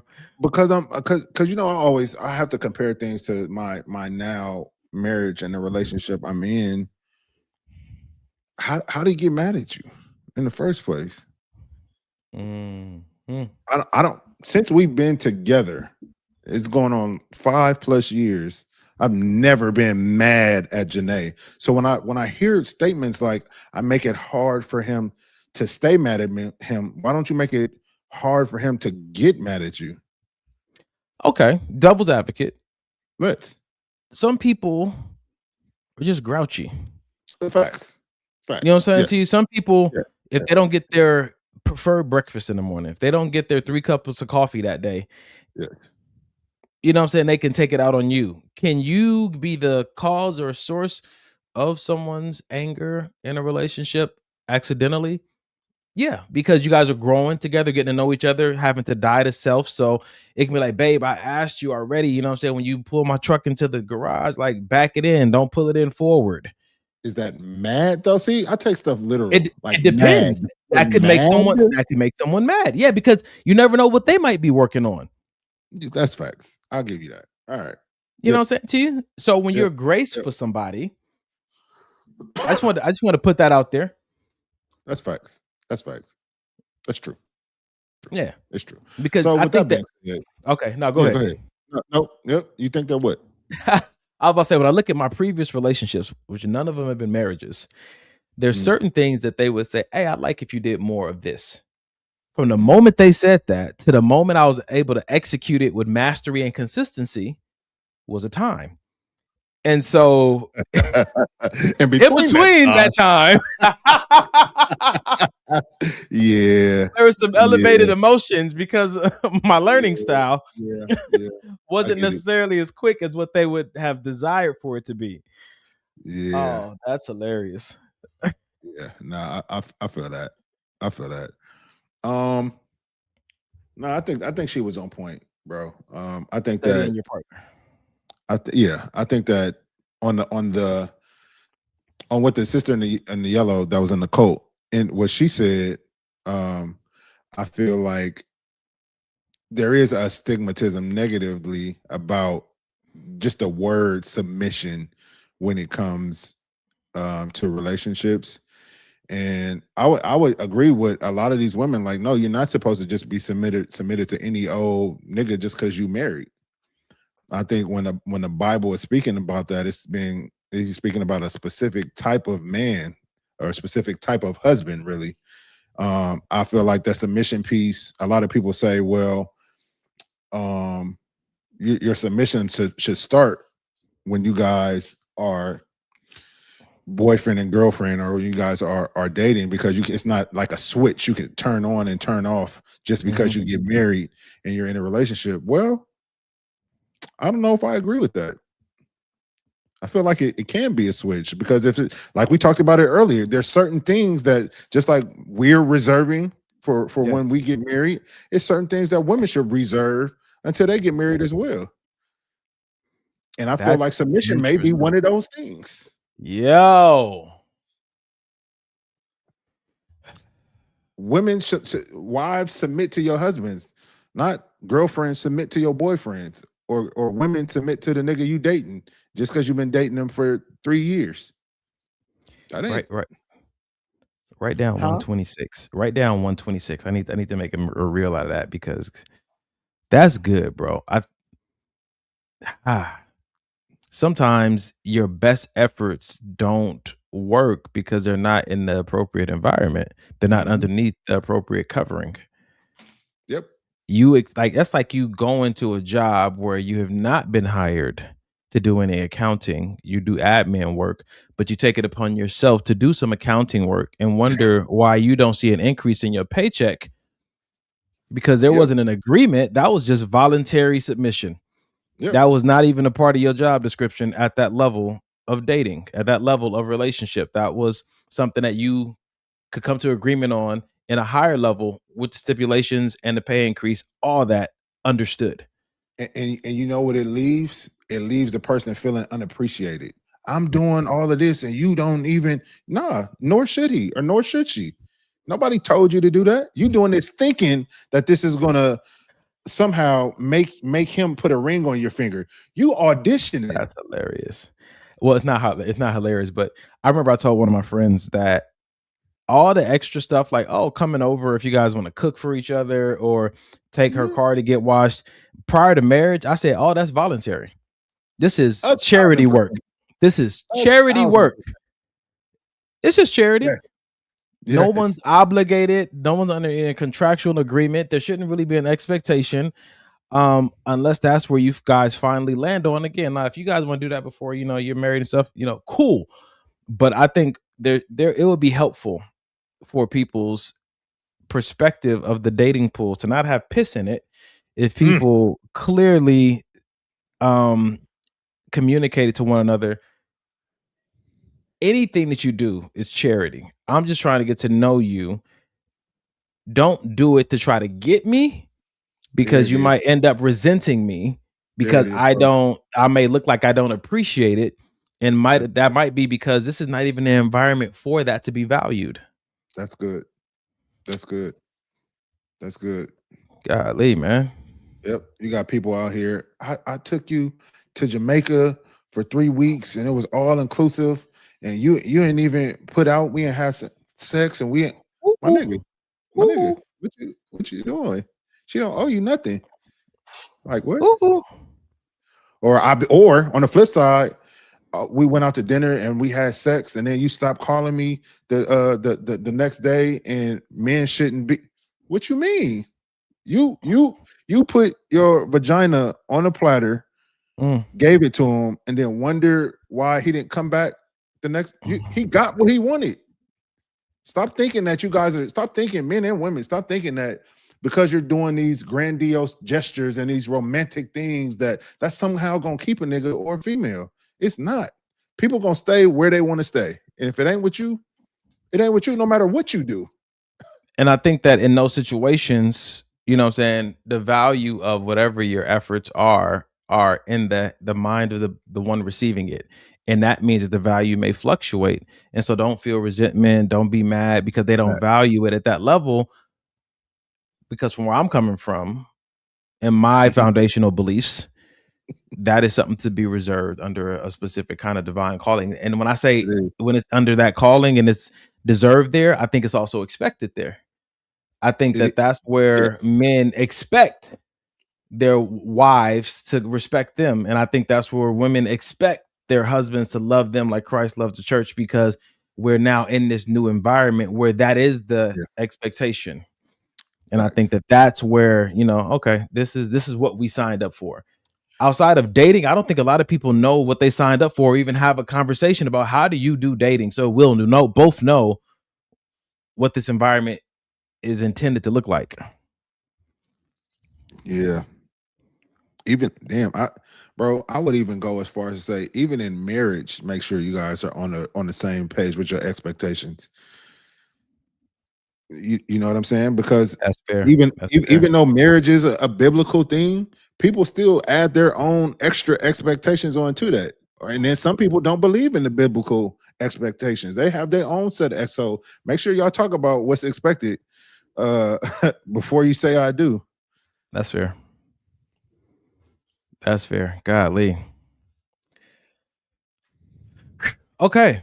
As we move on, because I want to say this before we move on to the next video, like studying your partner. I think that this is something I did. I did. Oh my God. I did this a few relationships ago. When I found myself interested in someone, I opened up a note tab and I opened up the note app in my phone, put their name, and started jotting down the data that I was collecting. This is before dating. This is just stuff of, oh, this is your birthday. It's your favorite color. Oh, you like this kind of music. If I'm interested, I'm collecting data. Yeah. If I'm dating for romantic interest, then I'm also collecting data. But anybody that's trying to get any kind of significant access in my life, I am taking notes. As you should. And so when I refer back to things, I'm like, oh, okay. If you're not really taking notes, you're not really paying attention. And if you're not paying attention, you're not really studying. And if you're not really studying, that makes me wonder if you're ever planning to really love this person, if you're ever planning to participate or contribute to their well-being. Because if you were, then you would need to know what they're looking to do, what their goals are, what their gifts are, where they need help, where their deficits are. You know what I'm saying? How they like to be celebrated. You know what I'm saying? Yeah. You would need to know these things if you planned on one day contributing to the well-being of their life. So if you're not doing these things, then I question, what's your plan for being a positive force in their life? Mm-hmm. And it's a question that should be asked out loud. Yes. Agreed. Yeah. Oh man. All right. So let me ask you this before we go to our next one. Do you feel, because I believe the young lady said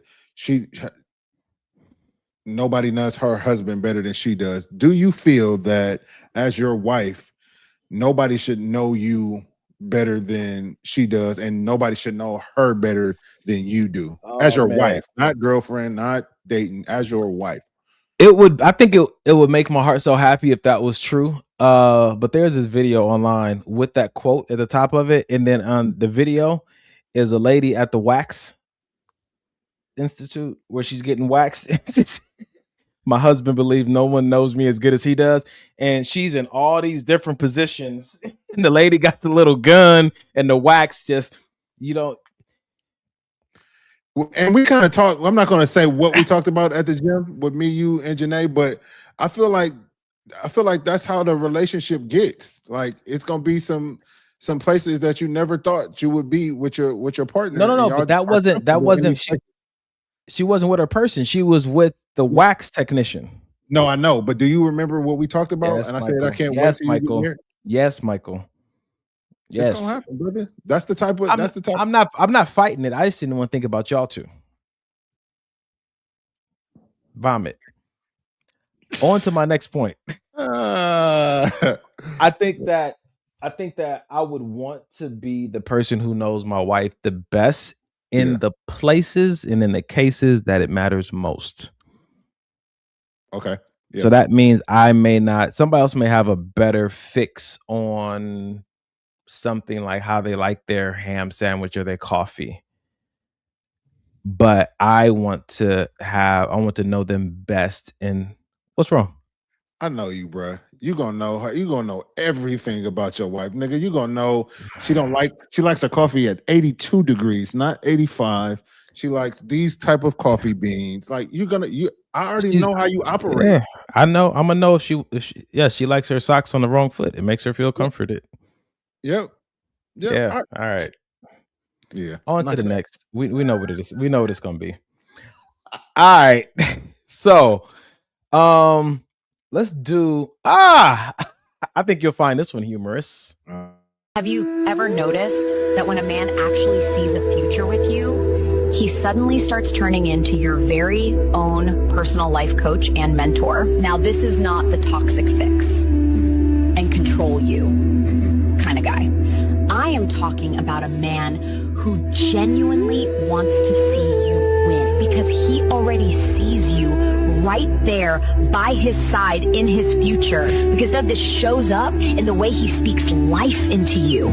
Babe, you crush that meeting. If he's serious, your goals end up being on his to-do list. He's not auditioning to be in your world. He's building a world with you in it. The right man doesn't shrink your life. He expands it and walks beside you while you grow. Watch. I'm a firm believer that I can literally sit here and talk about dog shit. If I have the right music in the background, I'll get 10 million likes. Yes, Michael. I feel like no.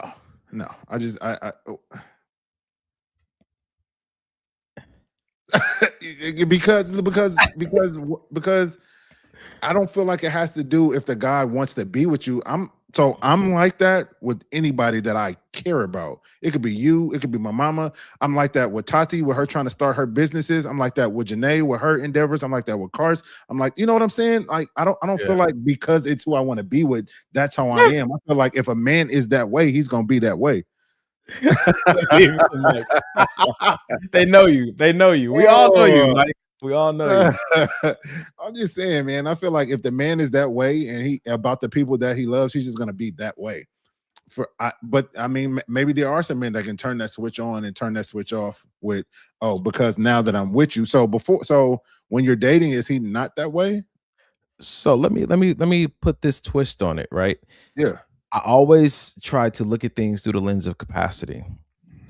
So when you find a woman that you're romantically interested in, as in being her husband, and the amount of attention, effort, energy, and capacity it would take to study her, contribute to her, and know her may not leave you with much for other people.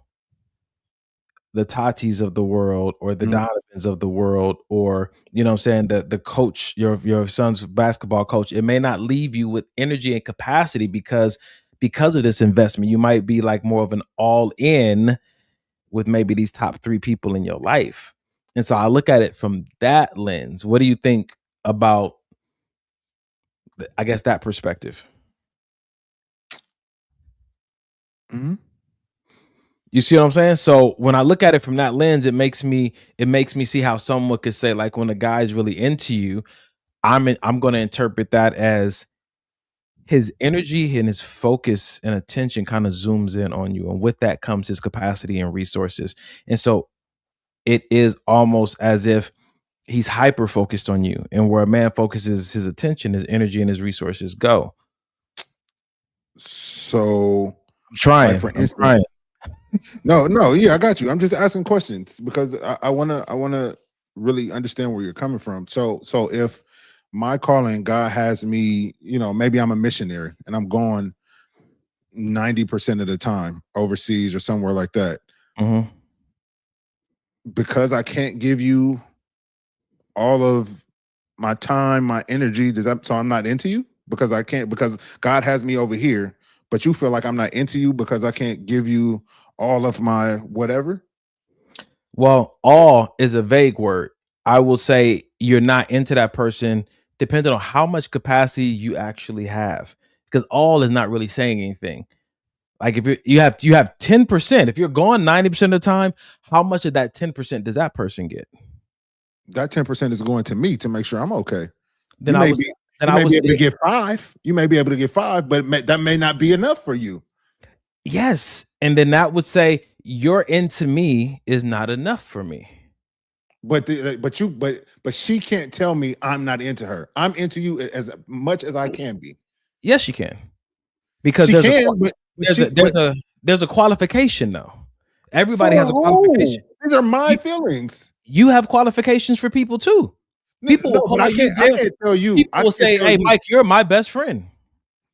This nigga ain't shit.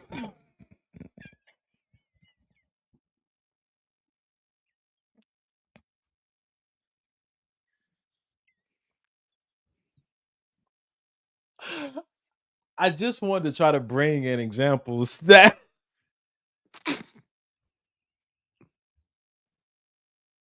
Nah. Wow.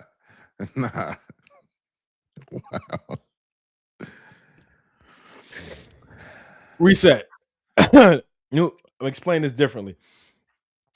There are qualifications and standards that people have in order to occupy certain labels.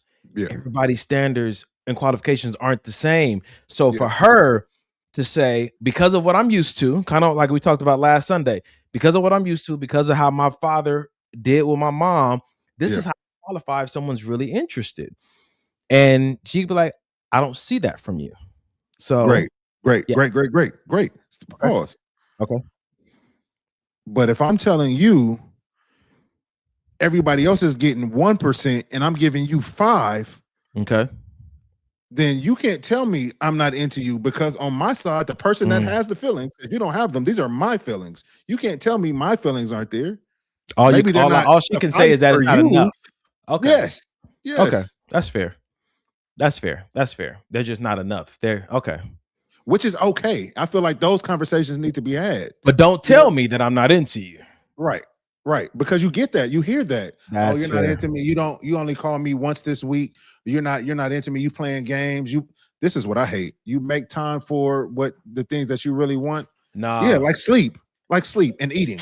Those are the things that I need to survive in life. Let's I don't go to the need big one, Mike. If he wanted to, he would. There's so many single women out here and men, because of if he or she wanted to, they would. Okay, well, explain what that was intended to mean and what it actually means.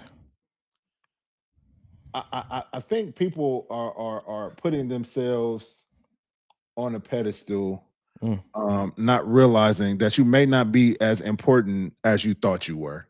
Oh my God. It's great. I got 6 degrees and I make this much money and I don't need. Okay, great. But this man or this woman, she don't care about that.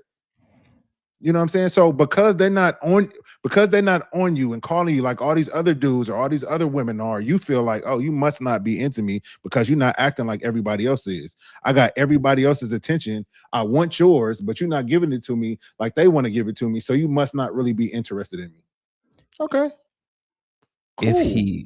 If he or she wanted to, they would. Have you ever wanted to do something and didn't do it? 1000%. I wanted to marry Janae a long time ago. I didn't. I wasn't ready to. That doesn't mean I didn't want to. So talk about the man's mind as it pertains to what we want to do and when we actually choose to do it. Listen, the last thing I am, but the last thing that you want a man to do is make a decision that he's not ready to make. It's going to end bad for you, him, or everybody. So and I'm talking about right now, I'm talking about good men, not men that are playing games or just gaslight. I'm talking about legitimate men that are about their business. We don't need stuff to be perfect, but we need to have a legitimate, itemized, laid out blueprint of an allotted amount of time, meaning if it's 2 years down the line, 5 years down the line, I need to make sure that not only can I take care of myself, I can take care of my woman. If we end up having kids, I could take care of them. If we want to buy a house, and we don't, I'm not saying we got to have all the money in the bank and everything right now, but we need to be at a certain point in life, mentally, physically, spiritually, financially, in order for us to make certain decisions that women feel like, but I love you. Let's just do it now. No, I love you too, but no. If I could share one thing with, please do. If I could share one thing, I won't say with just women, but if I could share one thing about men that I believe is true for the majority of us, is that we don't want to just acquire. We want to be able to manage. Come on. We don't want to, a man who is thinking strategically about his life with a woman, it's not that he just wants to get in it and say, yo, I did it. Men don't like to lose the thing that they worked hard to acquire. So we're not thinking just get it. We're thinking about, okay, now how do I maintain it over the next 5 to 10 to 20 years? So if you see a man in what you call a delay or looks like procrastination, it could be he's at the drawing board trying to make sure that he has everything that he needs in place today and positioning himself to be able to acquire all the things he's going to need along the way to maintain this thing. Yeah, that's good, man. It's not a cop out. It's just a strategy for longevity. Like, I want to keep this thing. Yeah. And as much as I love, it's a lot of things that love can't fix and a love can't manage. You know what I mean? So love is great and love is necessary for marriage and to have a prosperous marriage, but that's not all that's necessary from I'm just telling you how men tend to view things. Not all men, but I know the two on this podcast view it similarly. Yeah, man. I think that was important because that's such a phrase that I think has been, oh my God, abused in the culture that I think we find ourselves in. And it's the reason for a lot of people cutting people off and getting attitudes and getting upset. If he wanted to, he would. If she wanted to, she would. You remember that video I posted recently on my story? And the girl was like, all these women out here saying if he wanted to, he would. That theory applies to you too, to the one who can't lose weight. Exactly. She said, if you wanted to, would you? It's like, okay, so if you wanted to lose weight and it's not happening, the grace or the reason or the process that you're allowed to justify why you haven't done it yet, maybe apply that to him. That's so good. That's so good. Just put the shoe on the other foot. All right. Dang. That's good. Okay. Well, let's move on to this last video. Boom. There we go. All right. What time is it? 9:51. You want to do that one that you sent? And there's a little deeper conversation. Is it? You feel like that'll tie in? Yeah, I like it. All right, cool. Let's get it. Unless you got something better, I'm down for that too. I don't know what you got in there though. I got some controversial stuff. You know, I'm a fan of that. You know what? Last week we did this. We had like 9 minutes left, and it was like the longest 9 minutes ever. You want to do the controversial and then get into it then? Yep. All right, let's do it. Let's do it. My boyfriend gets insecure when I wear fitted or revealing clothes and says it makes him extremely uncomfortable. We got into a fight about it, so we went out to dinner and I wore this really sexy red dress. Okay, girl. It was to the knee and had a little slit and my boobs were out just a little bit. I had a coat and a cute purse. But we got into a big fight and he almost fought somebody at the restaurant. Girl. And I can't help but notice his ex didn't have the same kind of body I do. I'm not trying to seek attention. I'm just existing. But I think he thinks I want attention and it makes him insecure. How do you date a man whose ego can't handle such confidence? My boyfriend.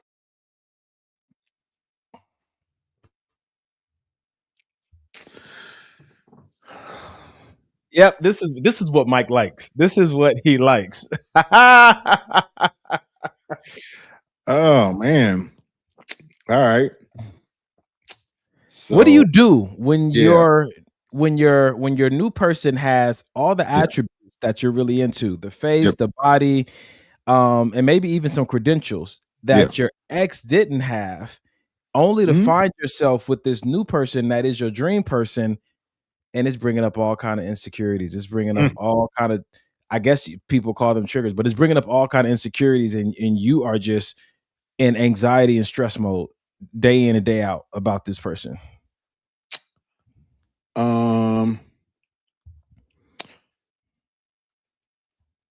I feel like this. I would want to have a conversation. If I was this guy that she's talking about, before I go off the hinges and get upset, I would ask her like, hey, you know, is the way you're dressing for you? Is it for me, or if it is, or is it for everybody else to see? You know what I mean? Because some people do dress, and some women do. Men too. Men wear the fitted shirts because they've been working on their body. They want like, I want people to see that I've been in the gym type of thing. And women, hey, I got big boobs. I want people to see it. I got a big butt. I want to wear a short skirt to accent my features that I feel like are out there. Which is cool for those people. But I think it's a 50-50 thing, bro. I think that, for instance, if this was Janae and we're just now dating, and she's got this ridiculous body, and I'm insecure about it, we would have the conversation I just said. Hey, you know, why do you feel a need to? And I would tell her, if I'm feeling insecure, I'm gonna tell you I'm feeling insecure. I'm not gonna, you know, have this macho. Nah, I don't care. I'm just saying. No, it makes me feel some kind of way. Then we would need to have a conversation on why it makes me feel that way. After that, I would like it to go something like, hey, maybe wear something you feel sexy in that maybe doesn't show as much skin. Would that be okay? Yeah, babe. Where we at? Are we dating? We married? I'm thinking about me and Janae. So I'm probably okay. Okay. As soon as I heard that suggestion, I'm like, where we at? Dating, I have no right to tell her what to wear. If we're just dating, I have zero right to tell her. Okay, you don't have a right to tell her what to wear, but how should she, or should she value how you feel about what she wears? I would like her to, but I can't be mad if she doesn't, especially if if you've been dressing this way for the last 15 years and I come along all of a sudden and I probably seen something you was in which made me want to talk to you anyway. So now that I'm with you, all of a sudden I want to stop you because that's mine. I don't want nobody else to see that. That should be reserved for me only. Well, nigga, what you wanted to wear a muumuu? Like, so he didn't say this, but she said she went back and looked at his ex photos and she wasn't shaped like her. And so I guess it sounded like her assumption. I'm assuming that her assumption was that was his issue. He doesn't know how to handle a curvy girl. And I would say that there are some skills that you may have to learn when dating someone that has attributes like beautiful height that your ex didn't have, because they get treated different in the world. I'm not sharing anything else on this podcast with this black mother sucker right here. Ask Janae, how has having a man with beautiful height added to her daily social responsibility, and is she able to manage? Okay. For real though, bro. For real. People get treated differently. Don't stay with me. Stay with me. This thing want to tell on me so bad. There's certain ways of life that you may not be accustomed to. Yeah. Because people with nice bodies, nice faces, big bank accounts, degrees, there's so many cliques in this world. And you get treated differently for how you look visually and how you look on paper. 1000%. So that may be a learning curve for a lot of people to be with someone who doesn't have a college degree and you have a doctorate degree. The conversations may be different. The respect might be different. So that, yeah, you know what I'm saying to you? So I think that sometimes it's not so much that you're aiming outside of your league, but I don't think your nervous system can always handle what you truly desire. The depth of your identity isn't rooted enough for you to have the kind of person that you really want. Because you can be, I've heard some women say, oh, base level, just working a regular 9 to 5. I'm a greeter or whatnot, but they want a man over 6 feet with 6 figures. Mm-hmm. And if you're not careful, because that's not what you have, it can cause you to feel some type of way when you look in the mirror, because then you start to wonder, am I his equal? Like, can I really? Because then you go to a party with him and then you meet, he introduced you to a woman who's also 6 feet and also makes 6 figures. Now you feeling real insecure. and she's pretty. And they work together every day. Slow down, Mike. Golly. You know what? Let me have my own scenarios. All right. Okay, go ahead. Go ahead. No. You got it. I was gonna say I agree with you. I think that it all does come down to a conversation, but before you have a conversation with your person, if you're struggling with how they dress or how they are in public or how they are socially, have a conversation with your accountability partner, because you may just identify that you're in over your head, and that's not an overnight fix. Bro, you cannot handle being with someone who's that confident about how they look. I've had a person or two who I was interested in, or maybe even dated, tell me that my shorts were too short. My hoochie daddy shorts were too short at the gym. How dare they? I never really got to the root of why they felt that way, because honestly, I didn't care. I didn't ask follow-up questions. I was just like, okay, cool. I'm gonna burn all these shorts. I just put them in the closet. I said I wouldn't wear them anymore, right? Because I'm just, it's not a big deal. If it's not gonna kill me, I'm willing to make these accommodations. So stop. Okay. When I said that I would ask the question of, would she mind not dressing that way, you looked at me like I was crazy and asked, are we talking about marriage or are we talking about dating? But you just said a woman you dated told you your shorts were too short and you put them all in the closet. Were y'all married or were y'all dating? I'm different. The difference is, I'm different. I do. I'm different. The hope was marriage. Shit. I saw marriage in my mind. I told you, bro. When I started imagining things, listen, I'm just I'm a husband without a contract. That's it. Yeah, man. But it's right. I think that, and that also was a few years ago. So what would I do today? Probably the same thing. I'm not going in front. Okay. Yeah. What's next? For sure. And that's fine. Oh my goodness. That's fine. We wear shorts. Okay. Well, all right. Listen, man. See, we don't waste the time on this video. We didn't get a chance to get to the one you wanted that you posted. It's not too late. You got a curfew tonight? Mike, see, sometimes Mike don't want to stay late. That's his wife is probably still finishing up the food, though. That's probably what it is. She ain't finished yet. All right, ladies and gentlemen, we're gonna give y'all one more video for the night. We're gonna go into a little something deeper. Just because it's deep doesn't mean we won't laugh, though. So, facts. But on the other side, if your woman likes this, then do this. That's not triggering. No, it's not. Here, if your man likes this, then do this. It's like, well, I got a scripture for you. The Bible says, "Serve one another in love." You serve the people on your job and you don't love them. Oh my gosh. I always said this, man. Ezekiel, I've always said this. If two masters get married, there's going to be some serious problems. If two slaves get married, it'll be wonderful because they're trying to outserve each other. Why do you think the Bible says when you get married, your body no longer belongs to you? Why would it say that?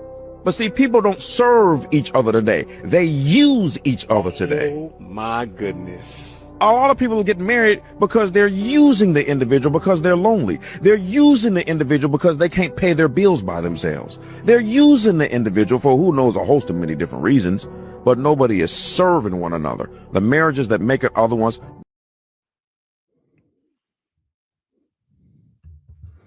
Okay. So because you put this, I thought your approach would be different, but from that face, I can tell we on a whole different.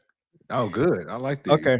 Yeah. Oh boy. Go ahead, Mike. I like these. That servant thing. And I've always said that, especially about the relationship that I'm in, if I'm constantly trying to serve or give, you know, everything that in my capacity to give, and she's also trying to serve or give everything in her capacity that she can give, that leaves very little room for somebody to claim unhappiness or I'm not getting enough of, or I'm not saying people can't complain about it, but I'm just saying it leaves very little room because I know I'm constantly trying to make you good. Hey, you had a long day. Let me do dinner tonight. Hey, you need a foot massage. Hey, you know what I mean? Just always trying to think of ways to lighten the load. I just said that on Brother Time. Just trying to lighten the load. And if we both have that mentality of lightening the load for each other, I mean, I'm looking for the way that we can fail. I can't see it. There's one load you left out, but you definitely want to make sure that's lightened. I hear that. I hear that, and I heard a lot of the video. Here we go. I think let's go. I like it. Come on. I was expecting a devil's advocate from you at some point. I know you were. So bad. I was expecting one from you. Because it had the music behind it. It was annoying me the whole time. Continue. And when I think about going into these spaces, I saw a video early this week, and it was like, you know, marriage is made for servants and all these other kind of things, and it just continued to remind me of like, why you not married? Damn. Was that payback? I deserve that. Oh, yes, it was. Sweet revenge. I deserve every syllable. God. I do. I know I do. Okay. That conversation just reminded me of the song, What's Love Got to Do with It? Got to do with it. Mm-hmm. And I'm thinking about how heightened we put, how high of a value we put on, do you love this person? And now I'm listening at this video through the same lens of how important it is to serve this person. I think just for me, I always come back to, but what's the plan? What's the vision? Right. Because all the love and all the serving, if not applied to a plan or a vision, where does it get you? You know what I'm saying to you? So I get it. I get it. We're trying to serve each other, but this goes back to a question I haven't asked in maybe like 2 years. And the question was about moving from being exclusively dating to a engagement or to marriage.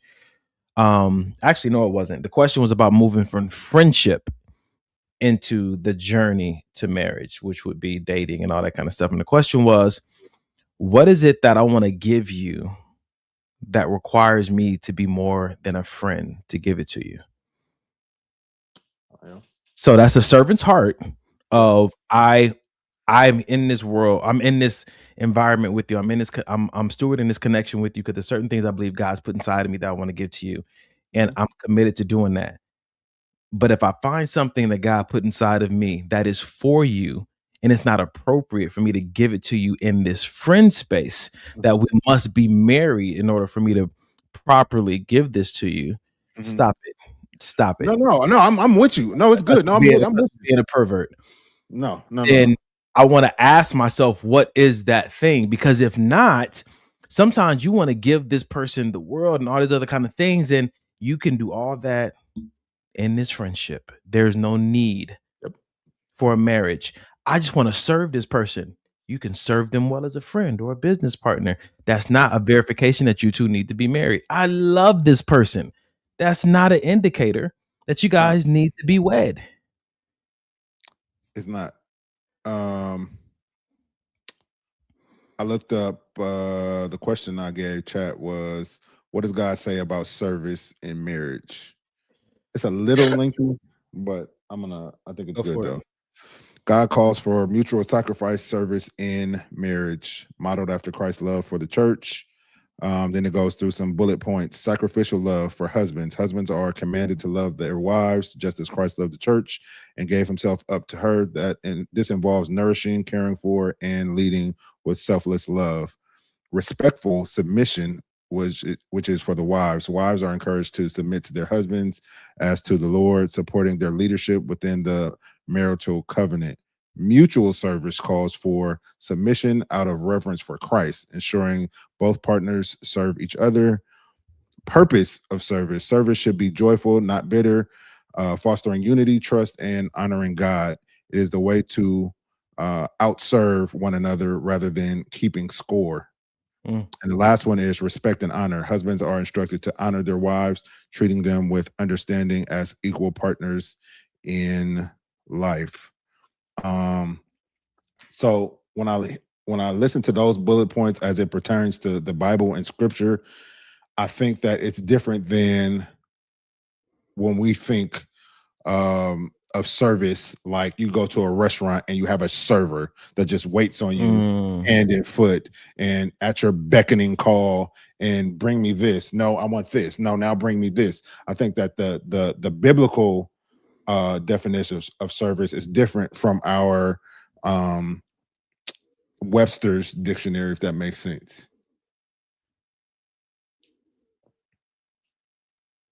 That's interesting, because Webster also will give you like 30 different definitions. True. And I'm wondering if because your prompting was through the biblical lens, that it brought you context from the Bible about marriage. Because oh, this is interesting. Because if you're looking at the servitude required in marriage through the lens of how we may treat a waiter at a restaurant, does that not kind of give off like a transactional type? No, it does. That's why I'm saying they're different. It 1000% does. It 1000% does. So the biggest difference you're saying is what?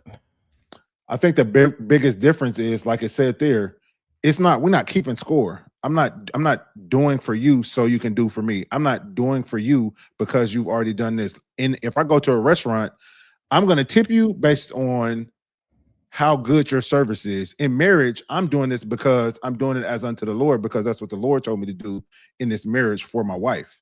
Whether you a good tipper or you're not a good tipper, I'm being who I believe to be as a husband. Speaking of tippers and how they serve Tip purpose, huh? I thought you said something about a tip drill. I might have, and that might have been the direction I was going in, because it's interesting. And I know we ain't got no curfew, but I just wanted to bring this to it because I feel like it ties in to an earlier part of our conversation. Are you a fan of your spouse? Are you a fan of your spouse? Because bro, I don't think that we intentionally try to compare, but if you're with someone that has fans, like legit fans, and the way they fawn over and serve and try to do all these sweet things for, and to be with someone that you've chosen and committed to, that I won't say doesn't have that fan spirit, or maybe that's the wrong way to say it, or it doesn't have that kind of admiration, or is not inspired by you like a fan is, could that kind of make you feel some type of way? Like, damn, these people out here love me and want to do X, Y, and Z for me. And then your person is like, but they don't have to deal with you every day. Not in a bad sense, but they only get to see you on stage at your best. I get to see all of you. So that may explain why my energy may not look like a crazy fan. And that's cool. And I get that. But like my brother Kerry used to always say, I need my woman to be my biggest fan. I need her to drown out all the cheering in the background. Not saying that I don't have my own self-control, because I should as a man, but regardless of the fact, if I get a haircut, I need that first compliment to be from you. I don't need to go to work and hear 30 other women talk about how good I look today and I ain't heard that from my wife. I don't need to go to work. Again, not saying that I can't cook my own food, but what I'm saying is I don't need the woman at work to always be out. I don't never see you come in with no food. I'm gonna cook you something tomorrow, and then I don't need the work wife mentality. None of that, because I want my wife should be taking care of that. That's good, man. I think that this goes back to the conversation of be present in your relationship. Sure, that's what it is. And I think that the enemy of presence in your relationship is becoming overly familiar or too comfortable. And I have to say it with that emphasis on it, because you want to be comfortable. You want to be familiar. but it becomes too much when you believe that you know them so well that you no longer need to be a student. Yeah, yes. And I think that's the key component to watch out for, because people will continue to surprise you. They will, and in good ways if you allow In good them. ways too, yeah. And so when I'm thinking about that, it's like, well, what happens when a person becomes too familiar or too comfortable? They start giving time and energy and attention to other endeavors and other things, and they feel like, I got this under control. And what they do is they'll turn around and look at this thing that they think that they got under control and be totally out of the loop and be totally disconnected from. And you're like, oh, babe, I didn't even know you got a new haircut, or you got a new car, and we live in the same house. Like, baby, that was 3 weeks ago, but you're consumed over here and somewhere else because you believe that your marriage is on autopilot or auto renew. Auto renew is crazy. That's so good. You believe your marriage is on auto renew. So when she got on that brand new perfume, or she start wearing lingerie to bed, you not picking up on any cues. Yeah, you. Ooh. The healthiest of marriages wake up every morning and choose each other again. It's not an automatic. Like, it's a daily choice.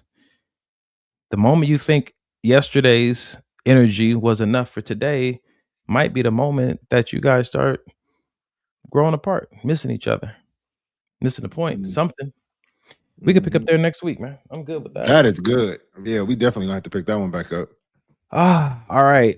Aisha said, well, let's be friends, Donnie. My brother's not really taking no new friends at the moment. But if you leave your name and number, we'll be sure to get back to you. Did I tell y'all this brother was protective? And Aisha's cool. That's an old friend. That's from decades ago. Aisha's cool. Ladies and gentlemen, at the end of every podcast, we like to leave you guys with a resource.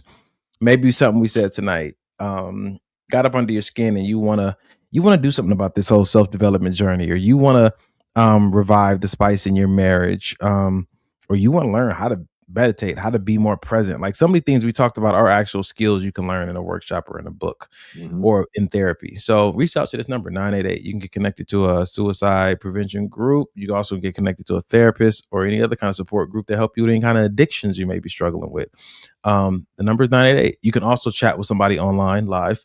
And they do respond. They do follow up. We've had multiple people from the podcast go on there. They are a great resource. Screenshot this and send it to somebody else who might need it. It may not be you. It may be your nephew, your niece, or your cousin who are struggling with something. They just don't know how to get out of it. Procrastination, or maybe just, trying to find hope in these times that we're living in. Maybe somebody had a relative that was, hit by ICE or deported or killed. Like, you don't have to go at it alone, is all we're saying. Yeah. I think it's that what you just said is really good. And I believe, I feel like a lot of what could get the world as a whole past whatever this craziness that we're in is kindness. And when we were at the light about to turn into In-N-Out, the lady that came up and she was I don't know what she said to you, but when she came to my car, she said that for like a minute, just pouring into me, like, what, you just keep going and don't let anybody steal your joy, and just talking. And it was just such a blessing. And this lady was begging for money, trying to wash people's windows. So I'm in my mind, I'm like, if she could take the time, and I didn't have any cash to give her in the car, so she got nothing from me. And she still, even with the nothing, she still just kept going and make sure you have a blessed day. And I was thinking to myself, if this person who was out here probably embarrassed, trying to wash people's windows, if she could take the time to be kind, why can't we, who have a home to go to, a car to drive, just things that certain people don't have, and they're still finding in their hearts to be kind? Why can't we do it? Oh, I'm in a rush, I don't got time for it. Just stop and be kind. Even if it's to a person that you may not even usually be kind to, just ask them how their day is going. Certain things that we can do that are completely free could change people's lives. It could change your own life.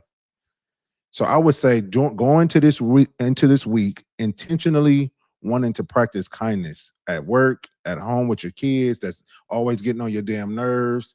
With Other your parents at the basketball game. Yeah.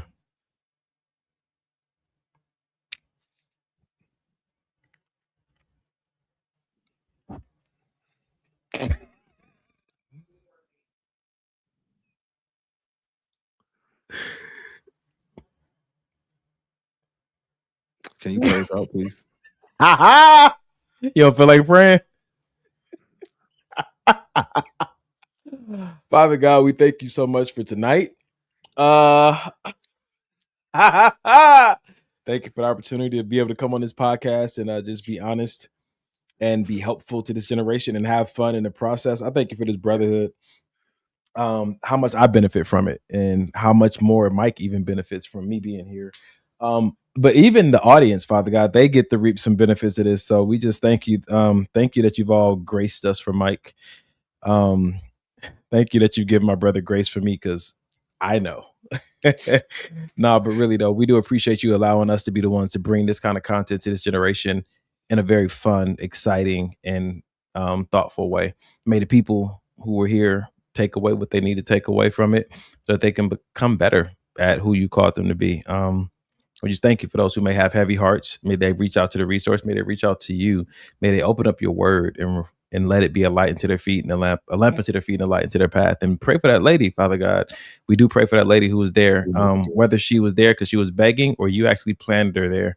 We never know when we're entertaining angels, Father God. We just thank you for those words that were spoken today. May we be just as intentional when you tell us to go somewhere and do something, not worried about how we're going to look to other people, but just concern ourselves if we obeyed you or not. We thank you, Father God, for Allie. We thank you for Aisha. We thank you for Danielle. We thank you for K Webb. Thank you for Netta, Father God. We thank you for McJellin, Father God. We thank you for Ray, Father God. We thank you for Candace, Father God. We thank you for who else? Miss Janae, Father God. We thank you for all the people who came on tonight, commented, joined in this conversation to make it what it was. Bless them indeed, enlarge their territory, and may your hand always be upon them. In Jesus' name we pray. Amen. So for those of you that didn't get mentioned, basically Donnie does not. I hit everybody. I hit everybody. I'm talking to the viewers. I'm not talking to you. For the viewers that Donnie did not mention because you guys didn't comment, he does not want you guys to be blessed, but I do. So Father, please bless everyone that was watching, Lord, and place your hand upon them, Lord, that they go throughout this. That they go throughout this week with your hand upon them. In Jesus' name, we pray. And it's a better prayer than Donnie's. In Jesus' name, amen. Everybody knows Mike's prayers don't make it past the ceiling. Until next Sunday, ladies and gentlemen. 2 Chainz. Welcome to another episode of Maybe This Will Help the Podcast.